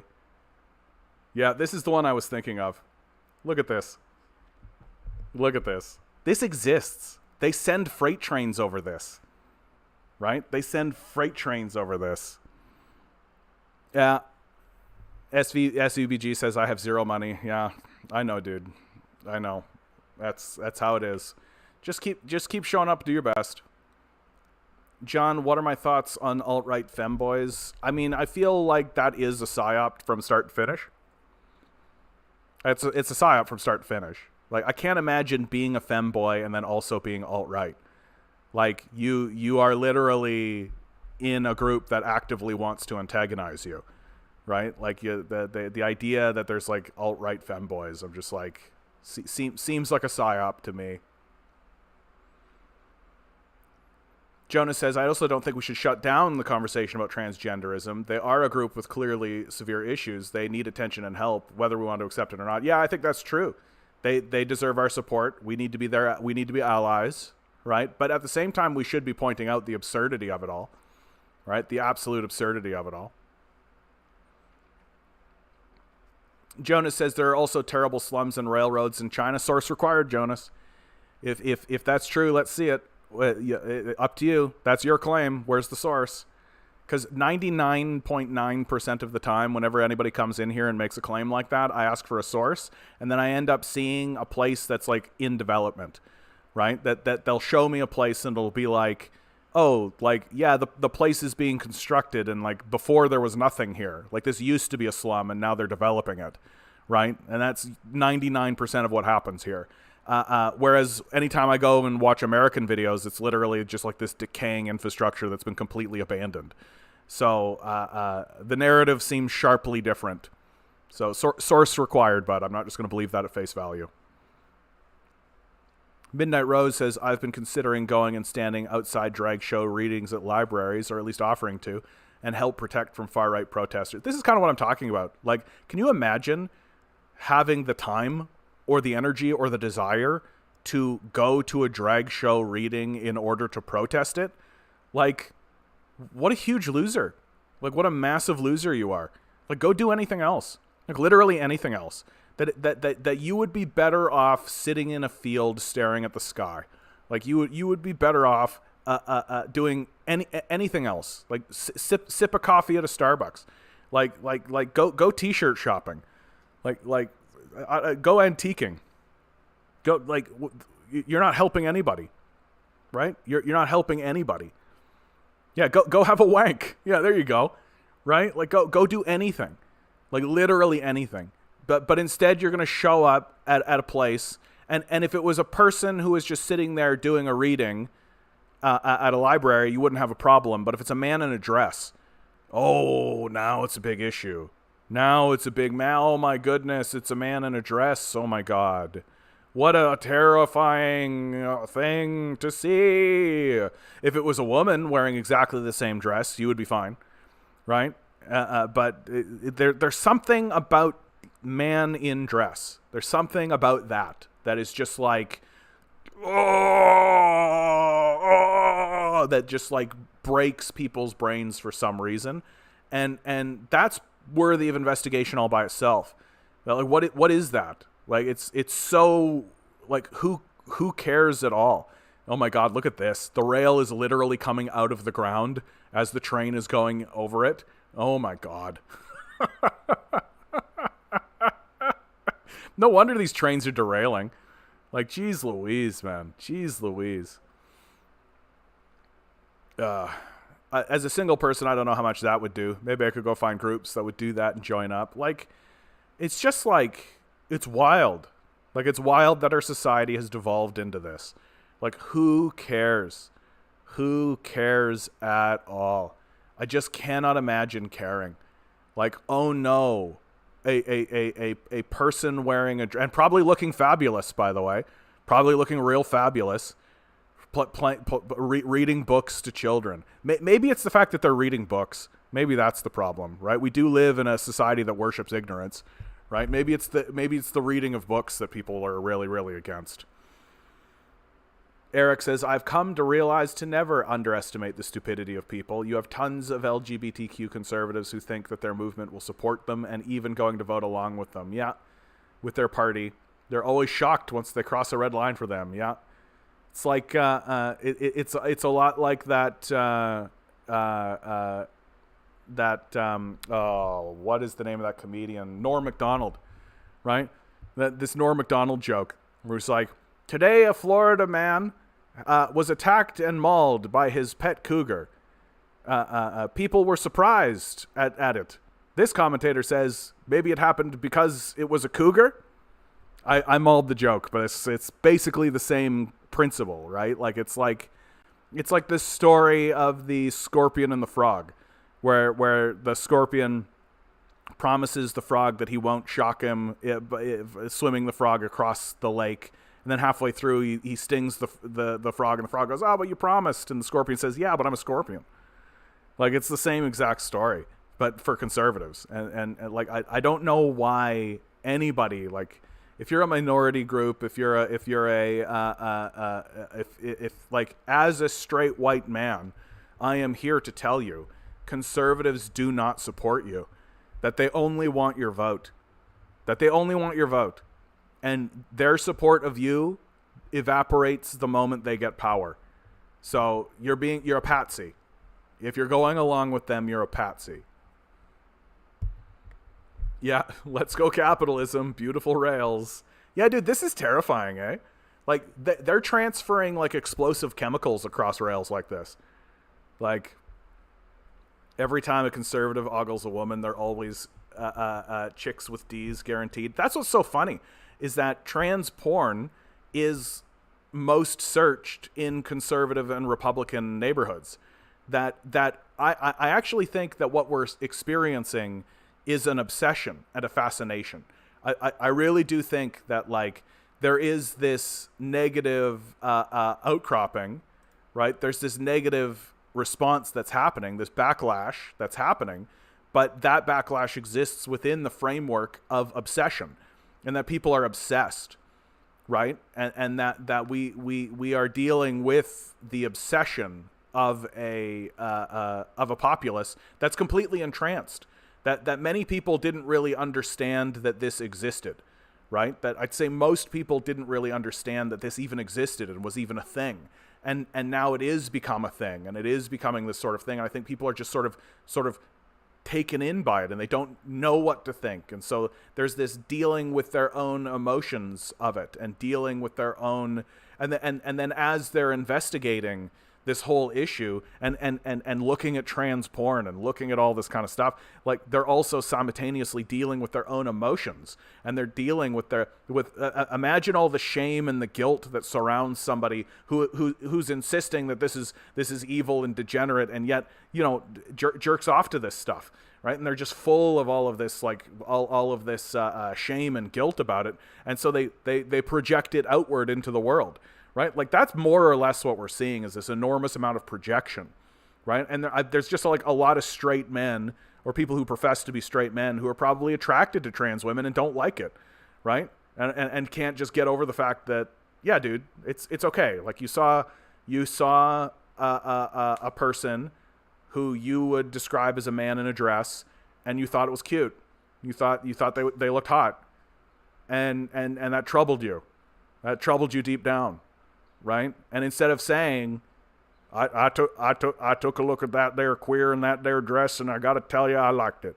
Instead of saying that, instead of being like, you know, maybe old Butch could put on a dress and that would be okay. You know, every so often, you know, I take a look at the girls when they put on those nice outfits, and I think, you know, Butch could put on an outfit like that too. I think Butch would look rather dainty. That'd look pretty nice, I think, for old Butch. Right? Instead of saying that, right, you gotta package those emotions down, and you gotta go, those people that are putting on those dear dresses and that makes Butch feel uncomfortable, and it's ungodly and it's unseemly, I tell you what. Right? That's what you're doing. Right? You're not actually, like, intellectualizing it. You're not actually thinking about it. You're not actually doing anything. You're literally just listening to your dick, and instead of going, well, that's what my dick thinks, and I guess that's what I got to deal with. Right? Instead of saying that, You're just projecting it onto them and saying that it's a you problem, right? Like, that they made me feel, they made my dick move, and I don't like that none. Like, that's classic male behavior, dude. Like, that's classic male behavior. We've been doing that shit to women for millennia, since the outset, since the beginning of time. That a woman made you feel horny, therefore it's their problem, right? And we've been doing that since the beginning of time. So of course we're doing it to trans women too. Of course we're doing it to trans people too. Only it's just, like, way more aggressive and way more outsized and way bigger because it also has in these, like, tied in issues of what is masculinity and what is femininity and if I accept the existence of a trans person, then what does that mean about my own sexuality? And I thought Jesus Christ said I was a strong man, and that a strong man's a provider, and he needs to take care of his people and take care of his woman, and that's getting rewarded, and I get the house and all that. But now a trans person is here, and what is a man and what is a woman? I don't even understand. I don't like it. We just need to get rid of these queers telling stories to our children. Oh, God damn it. That's what's happening. That's what's happening. Snake comes in, says, hey, John, think I'm going to quit my job? Good for you. Good for you, my man. Make sure you burn that bridge on your way out. Make sure you burn that bridge on your way out. I don't know what your circumstances is, Snake, but you do what's right for you, my man. You do what's right for you. D. Marie, good to see you, Marie. I feel like it's been a minute. The more you hate them, the more they want to be them. Not always, but often, I'd bet. It seems to be the case, though. It was certainly the case during the whole gay agenda, right, throughout the 90s, that the people who were the most vocal and the people who fought the most and the people who were looking to legislate and the people who were doing that were the guys that would keep getting caught at, like, gay bathhouses and stuff. And I'm just like, yeah, I don't care about gay bathhouses, but if you're going to write legislation saying it's bad to be gay and then get caught at a gay bathhouse, like, bro. So I do think that there is a lot of projection that happens. There's actually a guy that wrote something. He was the actor that portrayed this, like, hyper male in the show Frasier. There's this guy that did, like, the sports part of it. He was like the bulldog. The bulldog! He was like that kind of character. And he was hyper male and hyper masculine.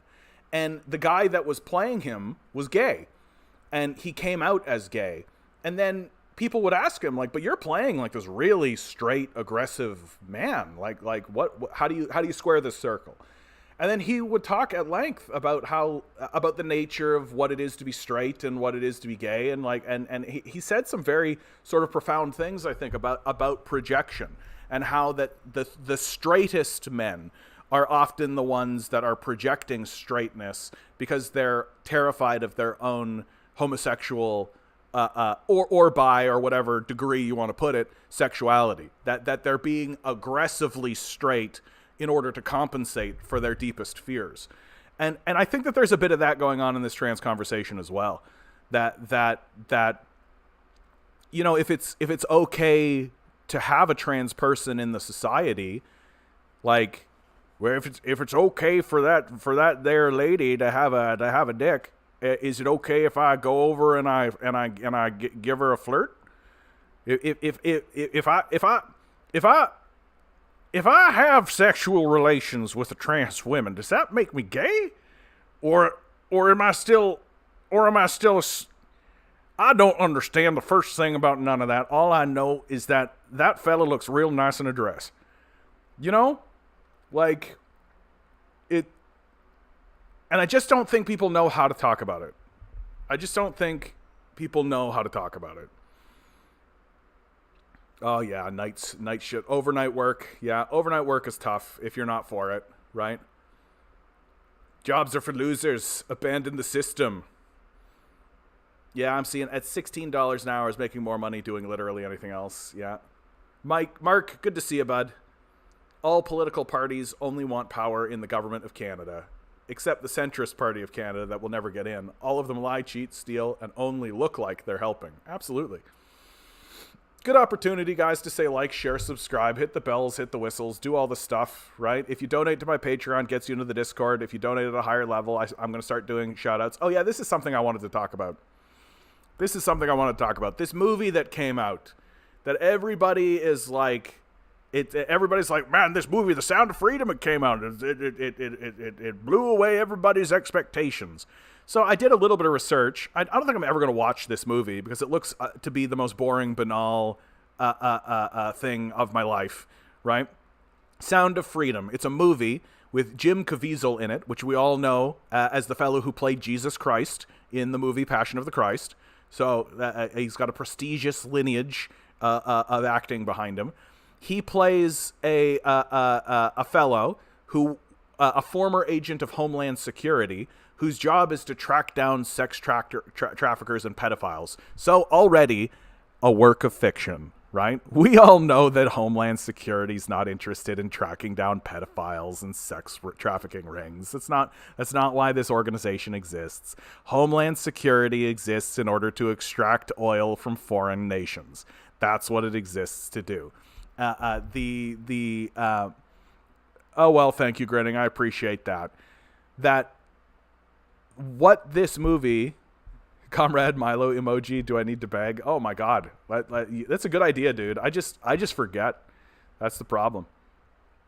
Jonas says, okay, let's go, Jonas. Are you really going to start talking crap about a movie that brings awareness to child trafficking? So, this movie does not exist to bring awareness to child trafficking. That is not the point of this movie. Everybody knows about child trafficking.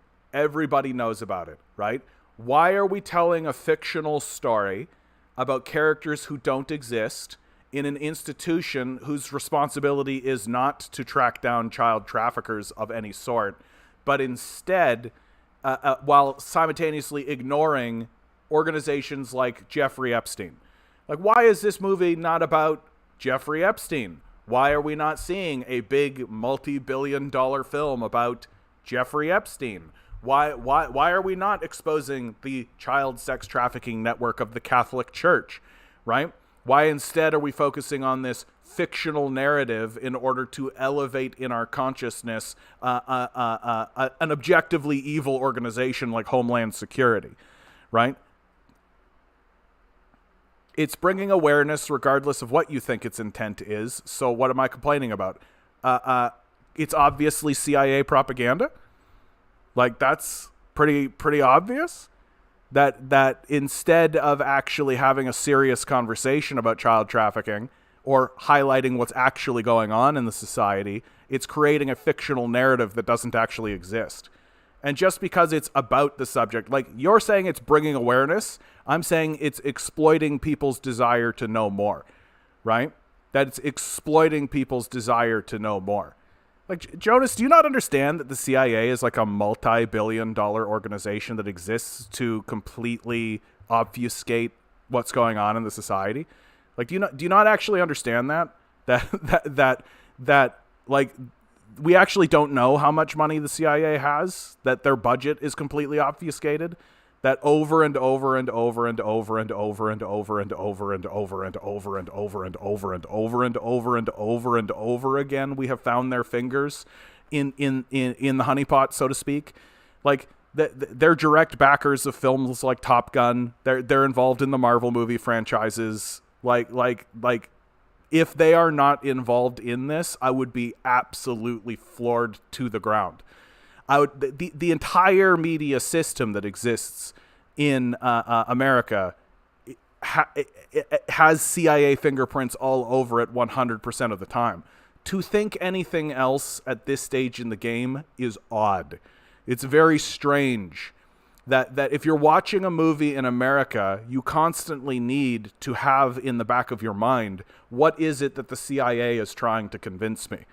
And that's exactly what a film like this is actually putting forward. No, I'm not discrediting it. I'm just pointing out that there are alternative narratives, right? That we shouldn't take things at face value. Because something like The Sound of Freedom, like what they are doing, very obviously, is they are attempting to elevate in our consciousness an organization like Homeland Security, right? Like, that's who this guy works for, Homeland Security, right? So we're all supposed to think Homeland Security is a good organization, right? Or if you don't think they're a good organization, you're supposed to think, well, at least they're fighting the good fight and trying to take down these evil sex traffickers, right? Which they're not. It's not the reason they exist. It's not their purpose. So it's a fictional story. So the fact that they're obfuscating the nature of such an organization. But I just don't think you're listening to what I'm saying, Jonas. I just think you've shut your brain off on this one. Straight up. I just think you're not hearing it. Right? Pretty straightforwardly. So I think we're good here. Because if you're not going to acknowledge what's actually being said, then I don't think I can move forward. Yeah, Mark, the bang on about The Sound of Freedom is a CIA-controlled op. this will sound hard to believe, but the head of constitutional conventions is undercover for CSIS, is saying what you're saying. Like, yeah, the Department of Defense has been in the business of promoting pro-military and pro-U.S. in movies since the 50s. It's a very big outlet. This man is just waiting for his turn to talk. Yeah, but look, I understand it. Like, it's a big subject. People don't want to admit that the stuff that they're seeing in their media is being controlled by an organization that's attempting to lie to them and obfuscate what's being said. And they don't want to acknowledge, like, if your critique and your perspective is just sex trafficking bad, then great. That's as far as you're willing to go. You're not willing to go beyond that and see that, like, yeah, they're obviously using that, which we all agree with. Sex trafficking is bad. Like, I'm not sitting here trying to pretend otherwise.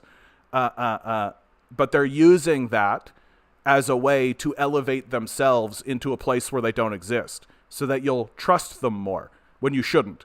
Like, you shouldn't trust Homeland Security, right? It has no credibility whatsoever as an organization. It shouldn't exist, right? It simply shouldn't exist as an organization. And what they're doing is producing propaganda like this to take an issue that you care about and elevate it into this place of convincing you that, oh yeah, Homeland Security, yeah, they fight sex trafficking, therefore they're good, right? And the critique that gets used against guys like me is exactly this. You're critiquing a film about sex trafficking. Oh my God. Because you're only willing to go so far in the conversation, right? And that's not my problem. Go read Gary Webb. Yeah, rip Gary Webb books. CIA are the biggest drug and human trafficking organs on this planet. Yeah. Like, is it any surprise that, like, every single time we've gone into Afghanistan, poppy production has flourished, and the moment we leave Afghanistan, poppy production shuts right down. So then we go right back in and poppy production flourishes again. And at the same time, suddenly we're getting flooded with fentanyl and heroin. Like, what do you think's going on here, guys? Like, what do you think's happening? Like, for goodness sakes, like, we have, like, when the Nixon administration started the quote unquote war on drugs, we literally have aides of that administration saying now that the reason why we did that was to destroy social movements, was to destroy the hippies and destroy the Black Panthers specifically, right? That the purpose of the war on drugs and the purpose of these organizations was not to fight drugs. It was to destroy social movements, right? And my favorite quote is, "Did we know we were lying? Of course we did." Right? Like, there is a depth going on behind the scenes. Do you let viewers join your live and have a conversation? I'd love to have a conversation with you one day. Just asking. Jonas, I gotta be straight with you, right? I don't like doing this. I don't. And I have a lot of reasons why I don't like doing this. Okay. Reason number one, I find it to be a pain in the ass. The technical side of it, right? I'm an elder millennial. Okay. Like, the fact that I've gotten this far is something of a miracle. So it's kind of a pain in the ass to actually do it, right? Reason number two is that I rarely find that it ends up being a conversation. Like, anytime I've actually done it, I rarely find that it has any meaning or merit. That what ends up happening is someone simply asks a question that they could ask in the chat. Like, you could just ask a question right now, and I would tell you, right? And then I do what I do, which is inform you about what's going on, using the sources that I have, using the information that I've got, right? And it either just ends up being exactly the same as what we're doing now, or the other person just starts screaming their head off. And so I just find the whole thing to be tedious. I don't care to do it. And I find it to be a pain in the ass. So, and it's something I think that I would reserve for people, like, honestly, like, I know this makes me sound kind of crass, but it is where I'm at. Pay me. You want to actually get on this show? You want to actually talk? You want to actually do that? Put money on the table. Pay me. Right? Then sure. No, I understand. You're not the first person to ask, right? And I don't begrudge you, Jonas. Believe me. Like, I get why people have the impulse. I just don't think it's going to go the way you think it's going to go. right? I just don't think it's going to work out the way you think it's going to work out. I actually think that you get more just simply typing comments in the chat and asking questions this way. I actually think it's to your benefit. Like I'm not, I do okay when I'm interviewing people, and I do okay like this, right? But if you want to get into like a conversation, just doesn't end up working out the way you think it's going to work out.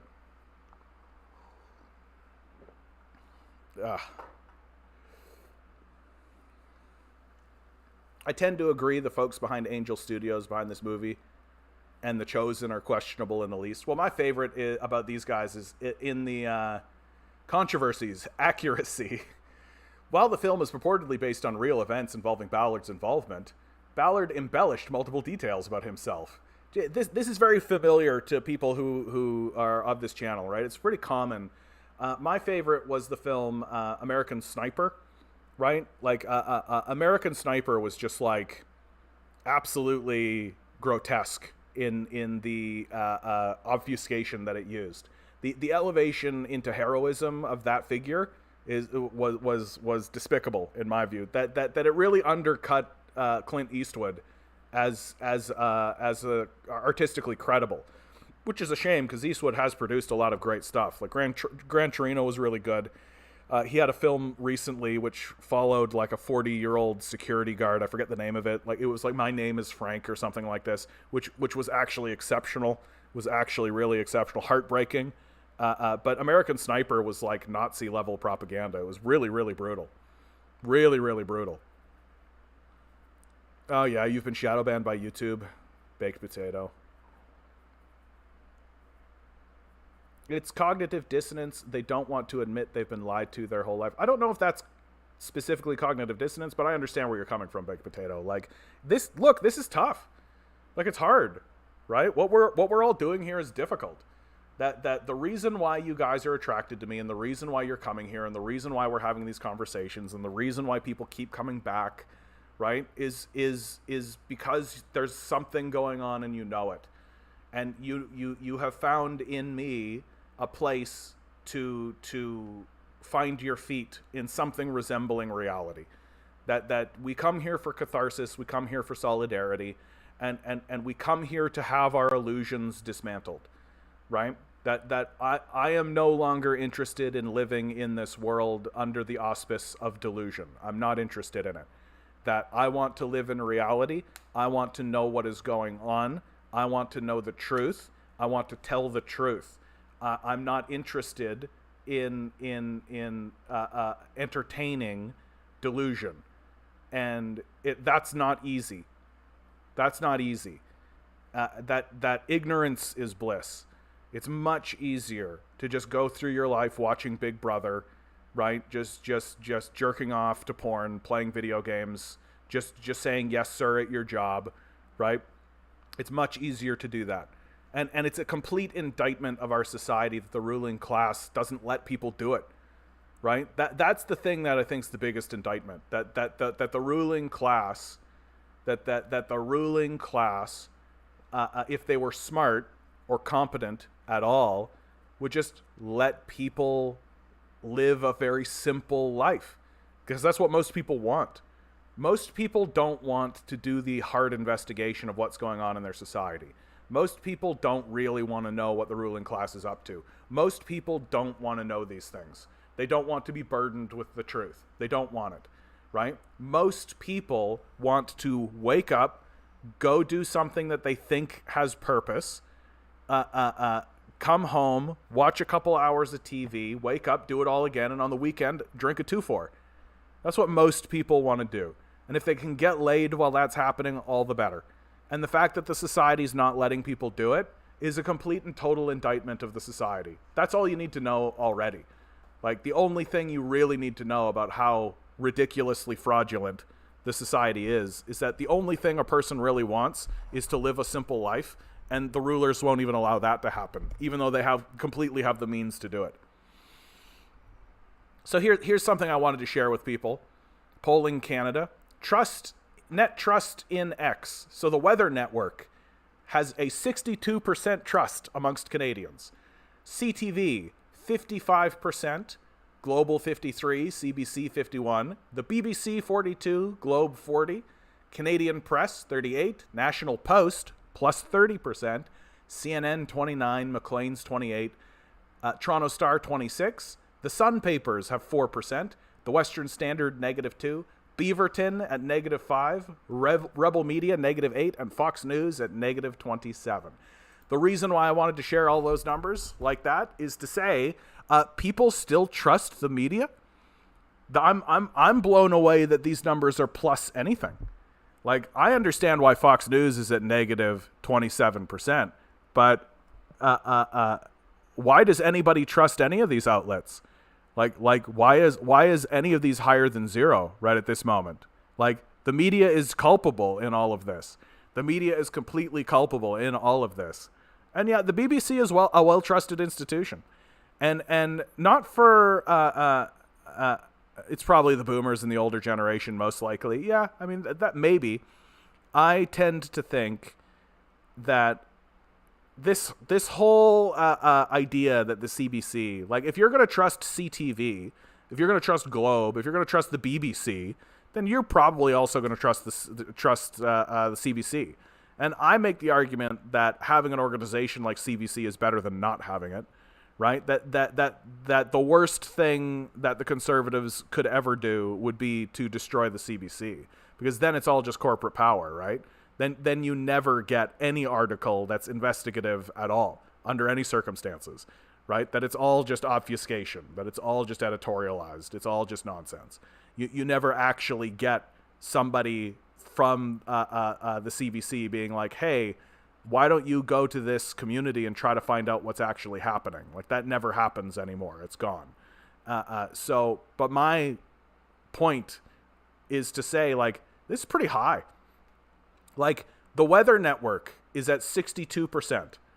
Okay, that makes sense. The Weather Network has one job: tell you what the weather is. That's all it is, right? That's all it is. Somebody in the TikTok chat saying crony capitalism. There's no such thing as crony capitalism. It's all just capitalism, baby. It's all just capitalism. There's no such thing as we're doing capitalism wrong. Nope. This is capitalism. This is what it looks like. Less people should trust weather channels. They lie to me all the time. Thunderstorms? Where? You said it would be 75 and rainy, and it's 90 and sunny. Ah! Yeah. The classic complaint. But look, the Weather Network does exactly the thing that it tells you to do, that it espouses to do. It attempts to tell you what the weather is going to be. That's it. That's all it promises. It makes no larger promise, right? It's basically saying, look, we're trying to predict the weather, and we're probably a little bit better at it than you are, and that's it. And you know what? That's fine. Like, that's fine. You know, it's not trying to convince me that it's on my side somehow. It's not trying to convince me that, like, oh yeah, you live in a rational society that's actually interested in building a nation that actually functions. Yep. You know what? It's a you problem. That's what it is, right? It's not attempting to gaslight me, right? That if they're wrong, it's that they're wrong honestly. And I can respect it. Like, they're not trying to convince me that it's going to be rainy so that I'll put on a raincoat and then it won't rain and then they get to go, hey, we got them, right? Like, none of that's happening. If they're wrong, it's because they're honestly wrong, and that's fine. Whereas places like CTV and Global and the BBC, right? If they're wrong, it's because they're trying to lie to you on behalf of corporate power, right? Crony capitalism. Is that like when an evil witch hag with a broomstick and a hooked nose becomes a corporate CEO? Fantastic.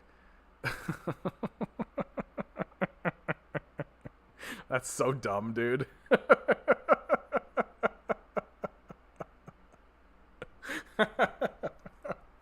Like, look at Z. That's pretty funny, but like easily hands down the dumbest thing you've ever written in this chat. Get it? Because it's crone capitalism, right? Like an evil witch hag with a broomstick and a hooked nose. You know, like a crone.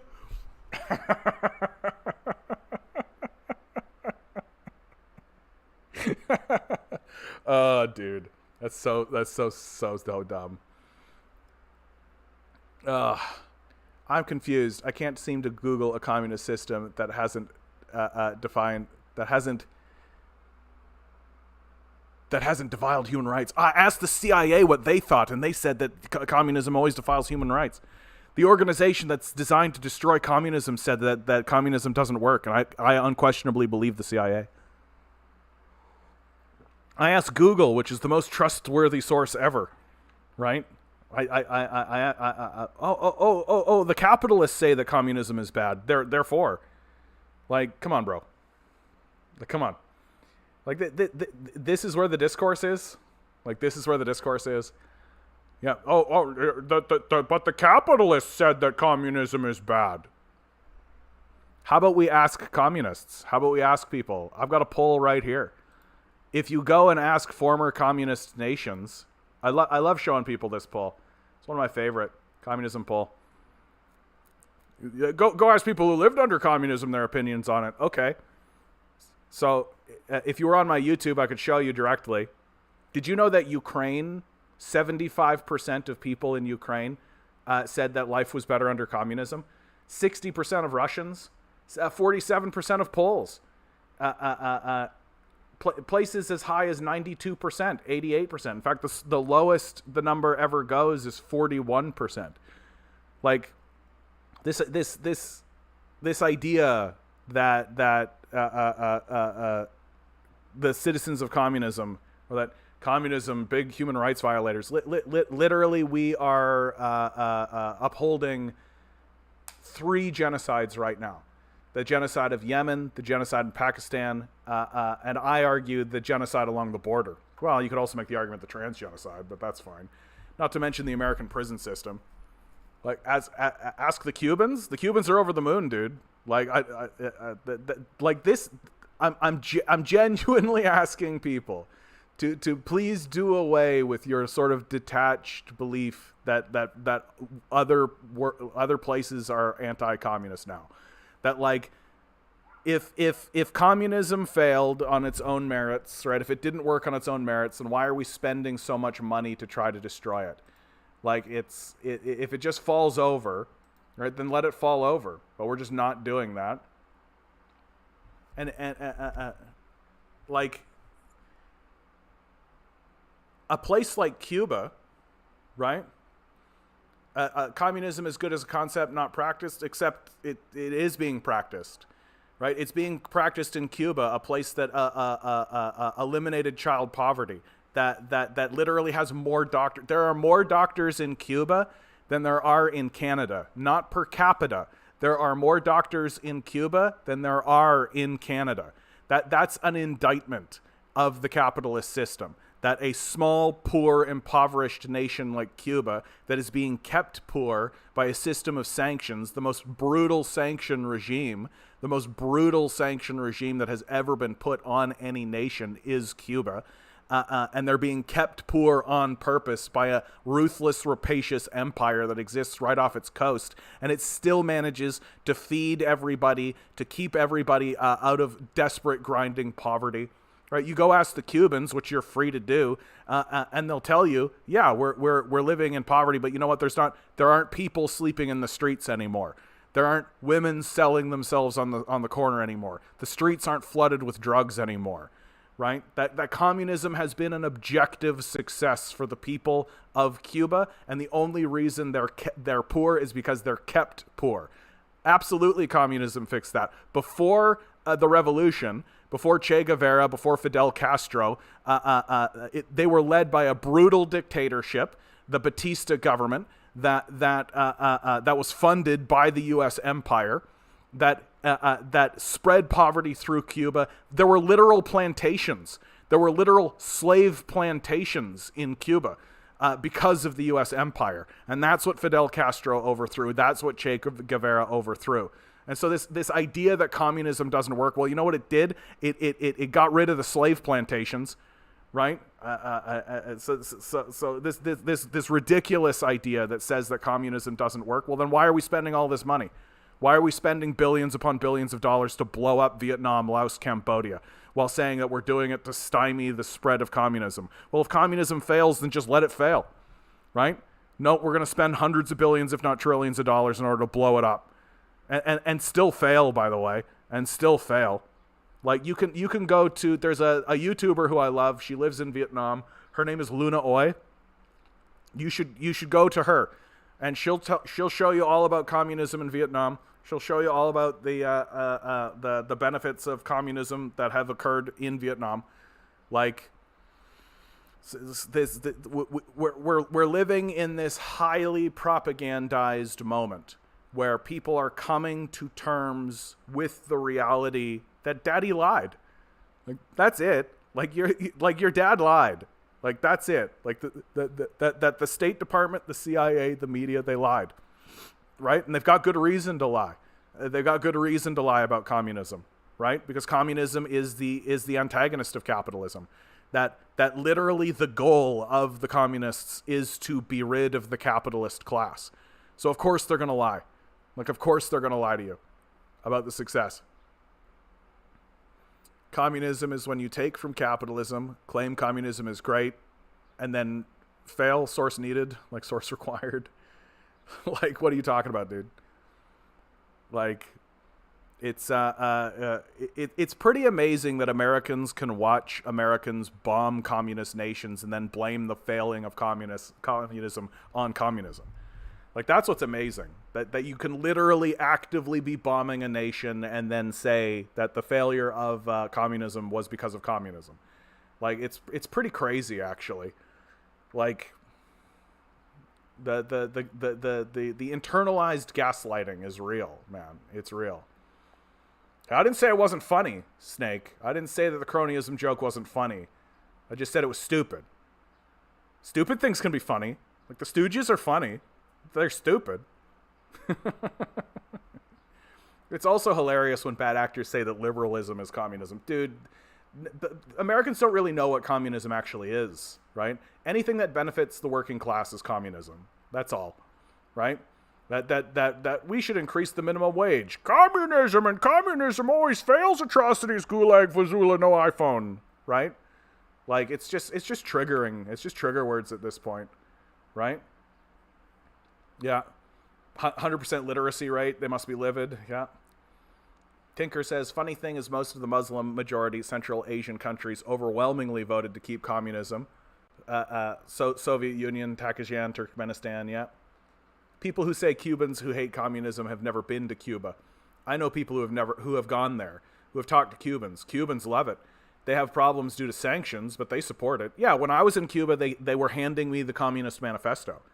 Like, straight up. Like, I was in one of their resorts, right? And they would just hand you the Communist Manifesto and be like, here you go, read this.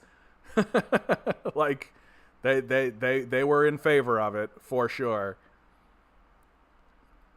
I had a conservative telling me that because the doctor earns the same as a taxi driver, it's a failure of the Cuban communist system, and that his Cuban employee said to him just 5 minutes before. He complained about the lack of doctors here in Canada. Listening to Cubans who have left Cuba, right? Usually their story is, my family owned slave plantations, and we got thrown out of Cuba for owning slave plantations and working with the Batista regime. It's like, okay, bud. Yeah, of course you want to go back and have your slave plantations back. So tough. Yeah, they never mention the deadly sanctions on the country, right? Not to mention, like, the economic warfare, right? He could accept the fact that it was a success to many doctors. Yeah. John, good to see you, bud. I missed these streams. My work schedule changed. I work during most of them. Glad catching the end. Fantastic, bud. Hey, that's how it is. That's how it is. There's a channel I keep seeing every week. They're saying China's going to explode in 2 days or something. Yeah, you can find that all the time. They've been predicting that for decades, dude. Like, the same people who've been saying China's going to blow up in 2 days have been saying that for the last 20 years. Like, I guess eventually they have to be right statistically at some point, right? Broken clock works twice a day sort of stuff. But, like,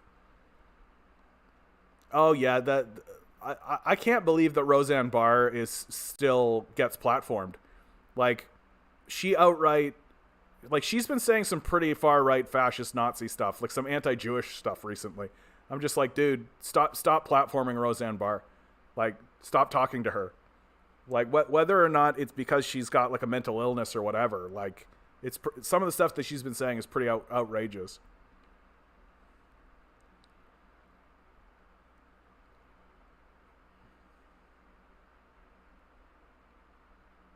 China is the least communist country in the world, man. I would disagree with that. I think that China is moving forward on Marxist principles. I think it's doing what it has to do. I think it's living in reality. That I think the most important thing to remember when you're discussing China is that the people of China are outrageously in favor of their government. That I have right here. I could bring it up. I have a. Is it the communism poll? Where is it? The Harvard Review did a 17-year-long poll of China, and the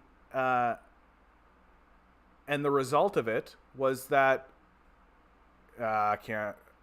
Is this it? Forget it. If you want to come over to YouTube, I can show it to you. The result of it is that they found that the people of China are in favor of their government as high as 93%. During that same period of time, the highest the American government ever polled was something like 38%. So the people of China are wildly in favor of their government. And of course, the Chinese government calls itself socialist with Chinese characteristics. That's what it calls itself, with the intention of moving itself towards communism. That's its goal. That those are the plans that it's enacting. This is why I find it very strange when Marxists say that China isn't a communist country, as if some white Westerner who has never had a successful revolution or organized along Marxist principles has the ability or the capability or the perception in order to declare what is or is not Marxism or communism. But if you are doing that to China, well, then basically you're conceding the point.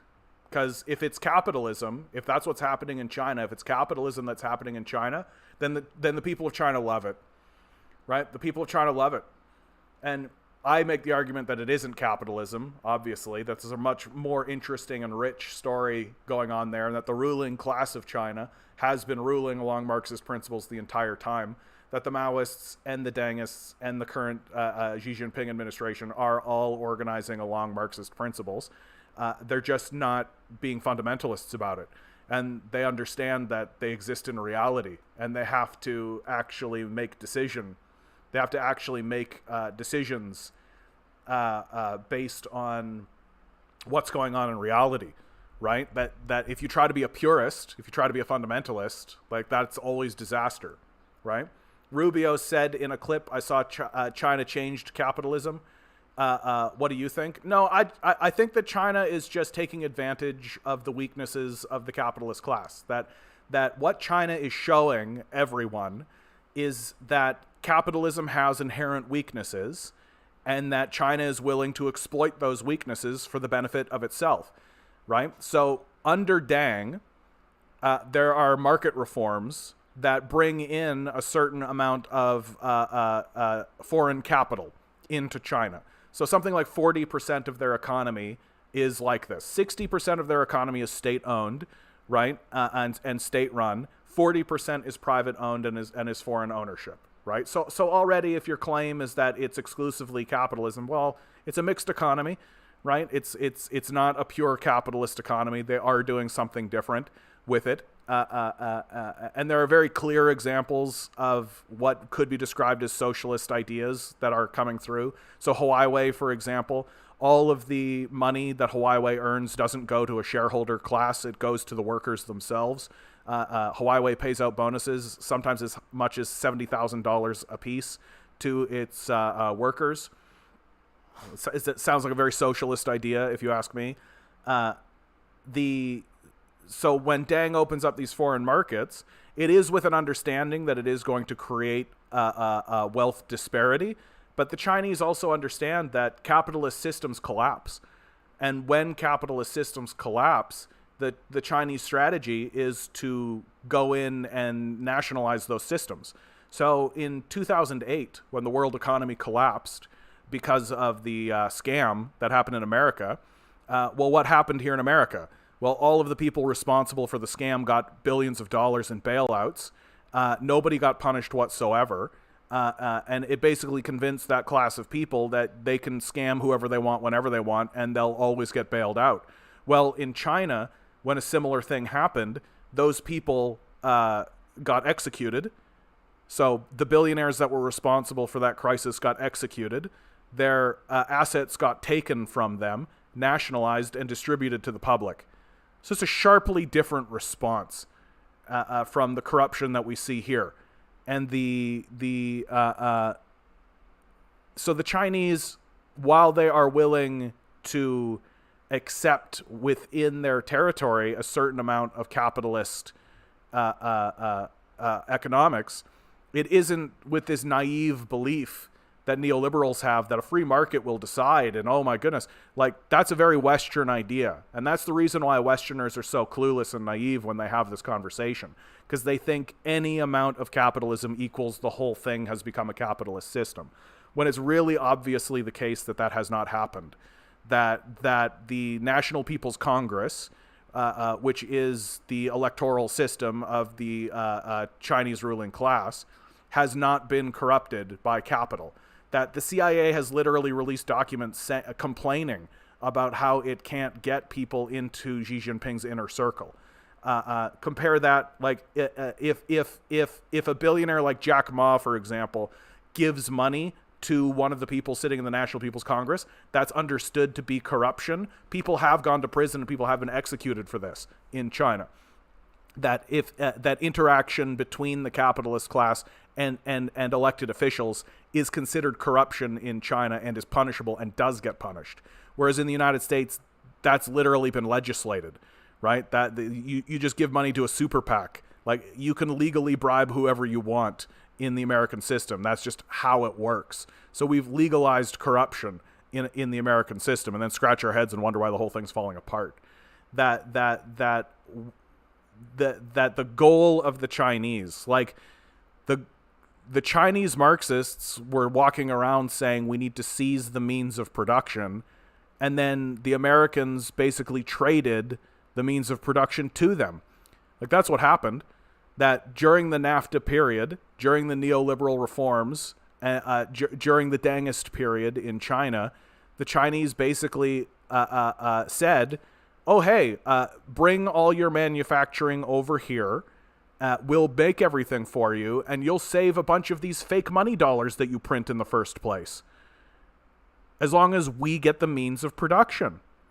And these clueless rubes, these clueless American CEOs, these dumbasses who consider themselves super geniuses, basically gave away the means of production, deindustrialized America, handed the Chinese our industrial base in exchange for fake money dollars for like Five Guys. Like there are literally Chinese ambassadors who have been walking around being like, why did you guys do that? Like, what did that gain you guys? How did that work for you guys?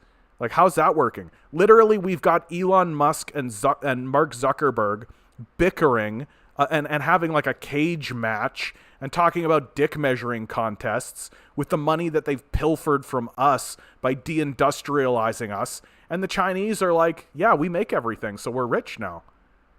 Like, simply because the Chinese have had to negotiate with capitalists does not make them capitalists, right? And the fact of the matter is that the Chinese have pulled one over on the West. Like, that the Chinese Marxists, which is the National People's Congress, Mao, Deng, and the rest, understood capitalism better than the capitalists. They understood what made the system of capital work. They understood how the economic system of capitalism actually functions better than the capitalists. And they managed to get away with the means of production. And all they had to do was trade some fake dollars that get printed for it. Like, China won. Like, China won. And they did it through Marxist principles.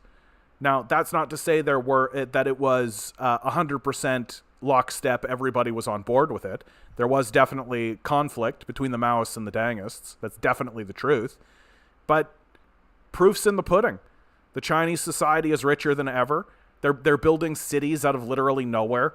They're building a high-speed rail system across the entire continent called the Belt and Road Initiative. They're investing in space travel. They're literally taking the lead in most industries. Most tech industries are now being led by Chinese companies. The idea that it's all happening because of capitalism is ridiculous. It's absolutely ridiculous. It's happening because of the Communist Party and the National People's Congress. That they believe in the principles of centralized planning. They believe in Marxist principles. They discuss things along Marxist lines. And Westerners are too clueless to realize it. That when we are critiquing or talking about China, we are in no position to decide whether or not they are communists. Because they call themselves communists. They say that they live in a socialist country with a socialism with Chinese characteristics is what they call it. And as far as I'm concerned, when we look at what they're doing, especially given the enormous gains that they have made over the last 30, 40 years, the enormous gains that they have made, we are not looking at them as critics. If you are wise, you are not looking at them as a critic. You are looking at them as a student learning from a master. And that's the truth. And Westerners refuse to do that because they refuse to learn anything from people who aren't white. And that's the hard truth of it. That's the hard truth of it. And that's a big reason why we're going to continue our decline. Because we feel like we don't have anything to learn from people who are not white.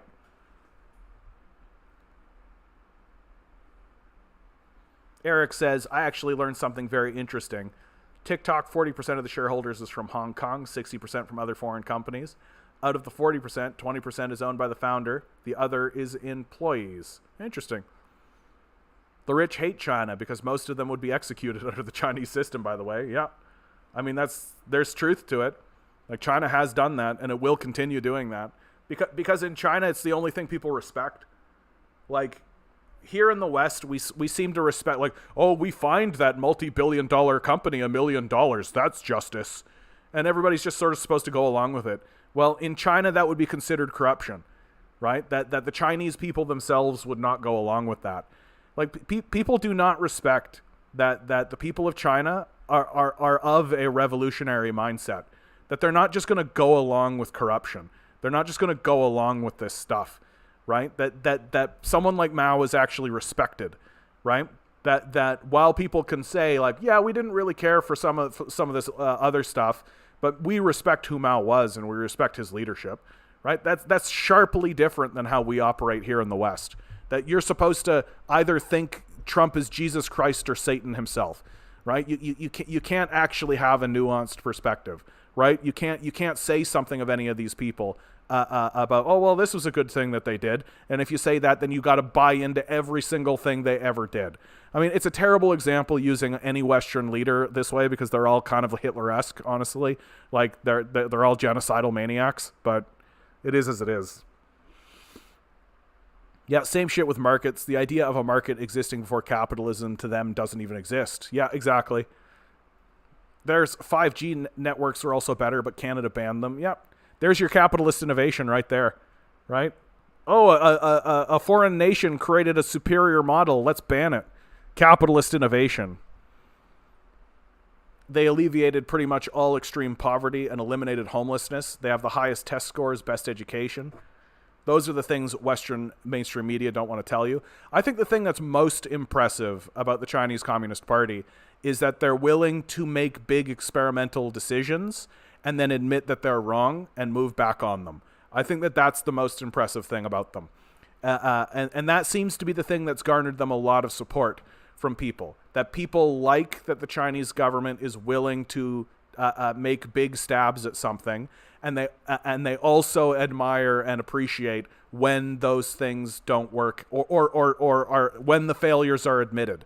I think that's the thing that people really love about the government. Well, among the fact that, like, literally, if the things that were happening in China were happening in your own nation right now, you would be losing your mind about it. Y'all communists only talk theory, they ignore facts. Ridiculous. It's just a ridiculous thing to say, bud. Like, the what is happening in China is not theoretical. Like, what is happening in China is not theoretical. That is a very real thing that is 100% happening. That it is often Western Marxists who get caught in theoretical conversations, right? It's often Western Marxists that kind of get trapped in this fundamentalist view of what Marxism and what communism should be. Look, China is moving forward on communist and Marxist principles, and these next 20 years are going to be very telling, because what they're doing now and what Xi Jinping is doing now is an egalitarianizing, I don't know what word to use there, but taking the wealth disparity that they knew was going to exist because of the Dengist reforms, Deng himself admitted it, and creating a more egalitarian system and smoothing things out, which they're doing. Right, which they're doing. Very recently, they banned private education systems and put that funding into public education systems because they understand that private education systems lead to class disparities, and so there are other, like, example after example after example. Like, here's the hard truth about why the West does not understand what's going on in China. It's because for decades now we've been operating in do you want to talk about a different country, dude? What do you want to talk about? Do you want to talk about the mass bombing of Vietnam, Laos, Cambodia, North Korea? Like, do you want to talk about how we destroyed every building in those countries, how there's still something like 20,000 bombs all covering Laos? Do you want to talk about the McCarthy period? Like, do you want to talk about Cuba? Do you want to talk about Venezuela, the sanctions we put on them? Do you want to talk about Lula in Brazil? You seem to have a lot of thoughts for someone who doesn't know anything. It's pretty stunning. We here in the West have been operating on free market principles, which isn't much different than saying let chaos reign. We've been saying let chaos reign for so long that we don't actually understand the concept of planning or having a plan.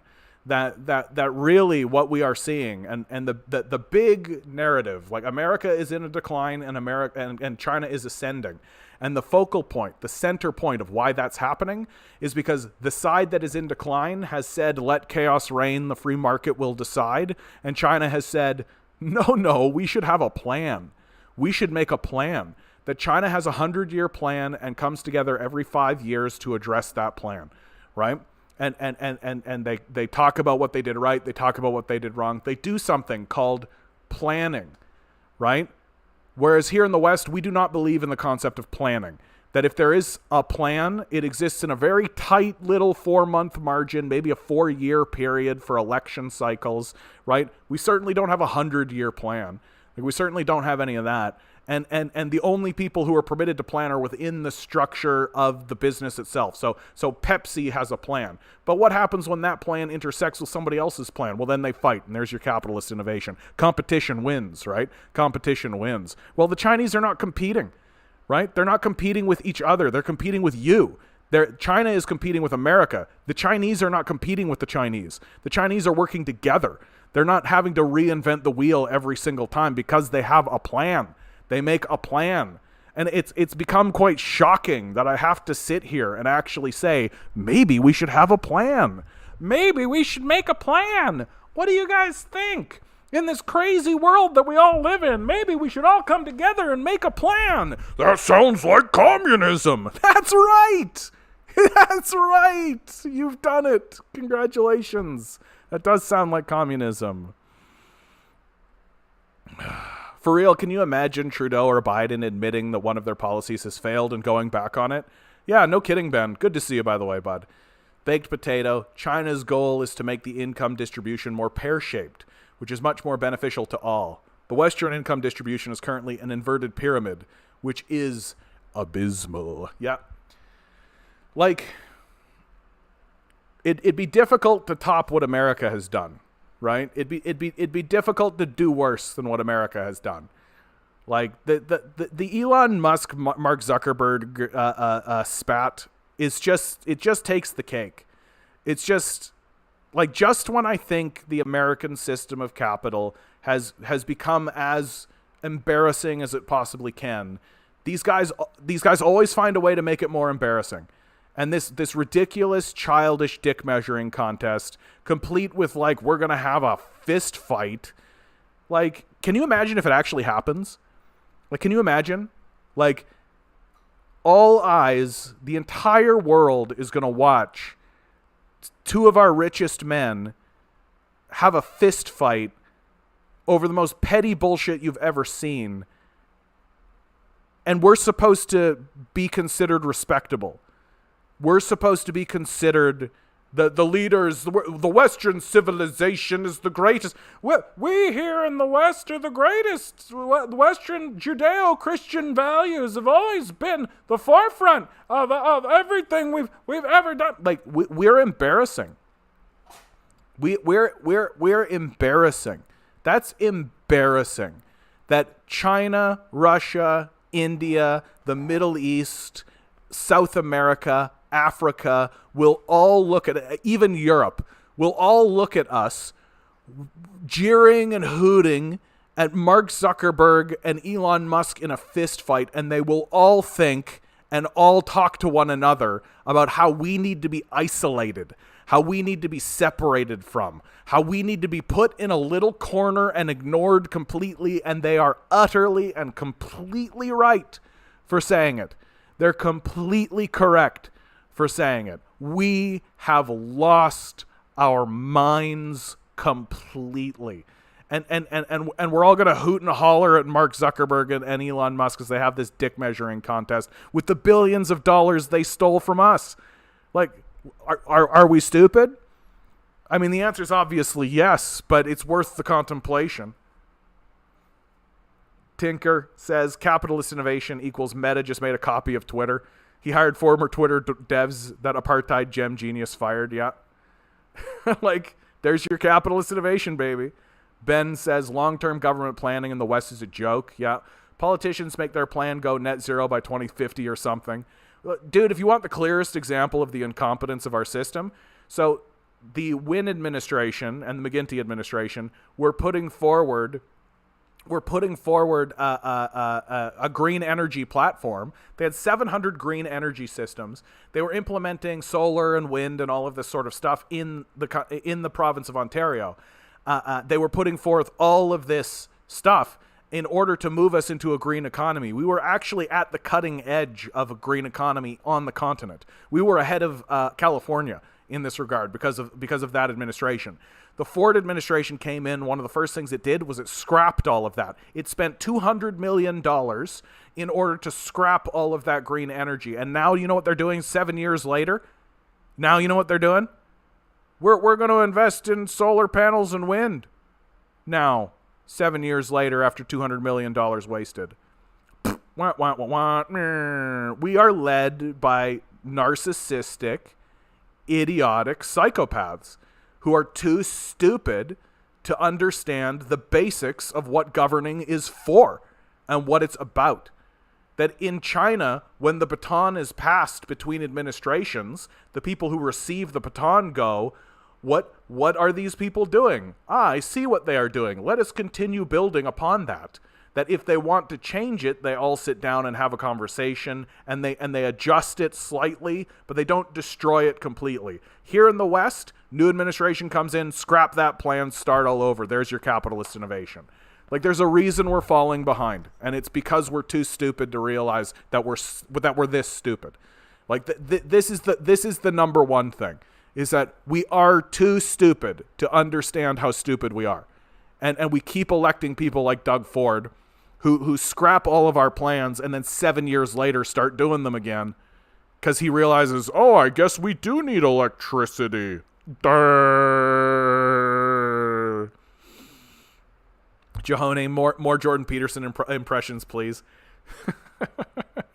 People really love my Jordan Peterson impression, but I just like, I feel like it has to be like I can't just sit here and do it, you know? That just sitting here and talking like Jordan Peterson makes me feel like a stupid person. And nobody wants to feel like a stupid person.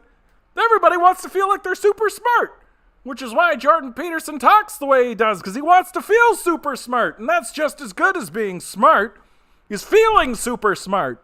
You just need to say a lot of things in order to make people think that wow, that guy's super smart, when really he's actually just a big dummy. Like Jordan Peterson is a big dummy. Jordan Peterson's a big dummy. Like, if you like Jordan Peterson, you're a big dummy. Like, honestly, like, if Peterson had just kept it in Oprah territory, I don't think I would say boo about this guy. Like, if he was just like, clean up your room and tell the truth and stand up straight with your shoulders back, and you can do it. You know, you got to stand up for yourself, because no one else will stand up for you, and we got to put some wind in your sails. Like, if that was what he was doing, I'd be like, okay, great. But then he also is like, and communism is bad and evil, and read this fictional book about communism that doesn't have any facts, and I'm going to debate Zizek and make myself look like an idiot. Like, why is he doing that? That's the part about it that kills me the most. Like, he's so blusteringly confident when he's so obviously illiterate, when he could literally just not. He could just straight up just be like Oprah for white men. Just straight up. Like, just believe in yourself. Take in the energy of the universe and manifest through the crystals. Right? Like, that's exactly what he is. He's just Oprah for white men. Like, that's it. It's all about manifesting your own destiny. It's all about just self-belief, individualization, right? It's literally like, if he literally was like a white hippie being like, yo, your star chart is in Aquarius right now, which is manifesting in the Saturnus. You need to hold on to this crystal and hold it close to your chest and believe in your heart that the dreams that manifest in the back of your consciousness will come forward into reality so that you can taste the rainbow. Like, it's the same. It's the same. It's just coming out of the mouth of this, like, you know, Albertan. This white Albertan. So so everybody's like, wow, super credible. That's a super credible thing. Like, the guy literally wrote a book called The Maps of Meaning, where he straight up talks about you know what, man? I gotta do this. If I'm gonna actually talk about this part about it, I just gotta do this. The intellectual we deserve. Like, here is something that Jordan Peterson actually wrote, and that we are all supposed to actually listen to. Hold on. Like these charts. Chaos, the unknown, the walled garden of chaos, episodic. Where's the big chunk? There's this really great chunk where it's just obviously just babble. Just babble and babble and babble. Yeah, here you go. Mother made some pancakes for Billy, but the dragon ate them all. Mother made some more, but the dragon ate those too. Mother kept making pancakes until she ran out of batter. Billy only got one of them and said that's what he wanted anyway. Hold on. Is this even the thing? Dude, I'm not reading all of this. This is too much. Like it's babble, most of it. Having safely established that Jordan Peterson is an intellectual fraud who uses a lot of words to say almost nothing. The dragon of chaos fights against the masculine order. And of course, order is chaos. Of course, order is masculine and chaos is feminine, because I find women to be very chaotic. Don't you? I find that men are very orderly. Yeah. Because being a grifter makes him so much money. When he does one of his tours, pair shows is like $50K. Like, and he's basically admitted it, is the best part. He's basically like admitted it. Like when he was on Joe Rogan, he outright said that like, I found a way to monetize social justice warriors. Why does your Jordan Peterson impression sound like an intellectually bankrupt Kermit the Frog with post-divorce depression? That's pretty accurate, I'd say. Sounds like him. The whole chaos and order concept is actually Nazism philosophy. Yeah. Like the whole manifest your own destiny thing, right? The whole you are the hero, you are the author of your own fate. It's like all Nazism. Like it's at least fascism. Like and whenever he gets talking about chaos and order, it's like the shit Adolf Hitler said. Like it's ridiculous. Like, but we all just like, but we don't know anything about anything, right? Like we don't know anything about anything, and yet we think we're super smart. Like that's what's so crazy about being here in the West, is that like everybody is convinced that they're the super smartest person. And then when you challenge them, they don't know anything. Like that's why I don't really like talk to people. Like people want to talk to me, but I'm sorry guys, like you don't know anything. Like it's a pain. It's tedious, right? It's like doing what I'm trying to do here while also trying to like placate like a puppy. Like I just sorry. No, it's not going to go down that way. Like I'm so sick and tired of having conversations with people who think they know things and they don't know anything. Like I'm sick of it. Like and it's getting really obvious that it's like the majority by a lot. Like not a small majority. And like and like most of the popular voices that are on YouTube, most of these people are like Vosh, for example, right? Like these people are Luddites. Like they don't know anything. That if I was going to talk to someone, it would be because I would want to learn something from them, or I would want to hear their perspective on something because I have come to respect their position. Like a real good example of this would be someone like Sam Cedar. That Sam Cedar is a liberal and believes in the principles of liberalism, incremental reformism, and electoralism, right? Like I think that's pretty straightforward. And I think he would admit that himself. I don't think I'm trying to insult him by saying that. But like I would go on his show not to try to confront his liberalism, but simply to ask him when does he think revolution would be legitimate? And he would be a person that I would actually be interested in hearing that about. Like what does Sam Cedar, when does Sam Cedar think revolution is actually not just acceptable but necessary? And that's a subject I'd like to hear him talk about as a liberal, because is there a line even? Is there a place where someone like him would actually come to accept that a revolution is not just necessary but required? And that's because I respect his platform and I respect what he's doing. I think going on to a show like Sam Cedar in order to confront him about his liberalism is pointless. He's a liberal. He's not going to change his mind. But outside of that, I just think that like this debate bro shit, like when Destiny and Vosh debate, who gives a fuck? Like it's just like watching two chimps fight. Anyway, I don't know why I started talking about that, but I did. Everything Peterson said in Maps of Meaning is the real chaos, and being normal is order. Yeah, I just like it's a lot of psychobabble, dude. Like it's a lot of just like I'm gonna take 12 pages to say you should have a bath. Like, why don't I call him and ask him that question? He's more than willing to do that. I just don't have the time or the desire, truly, effort. I'm trying to do this, Eric.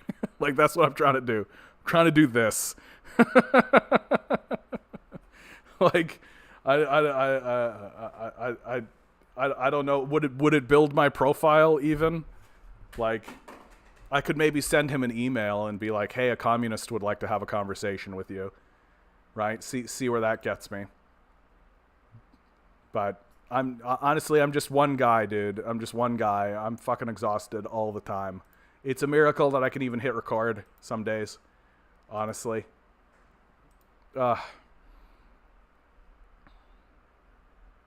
In Japan, single women are marrying themselves now. Is that true, Mark? Looking over at TikTok is wild, dude. Oh, that fell over. Hold on.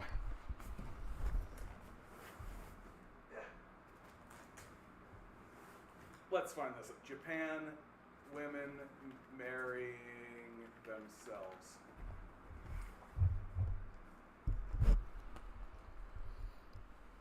Sologamy. Self-marriage. This is a real thing. Marriage by a person to themselves.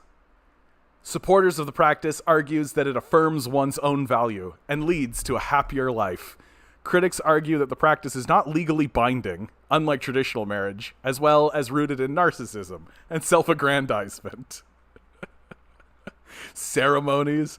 Bro, I cannot imagine telling all my friends that I am going to get married to myself. Like, bro.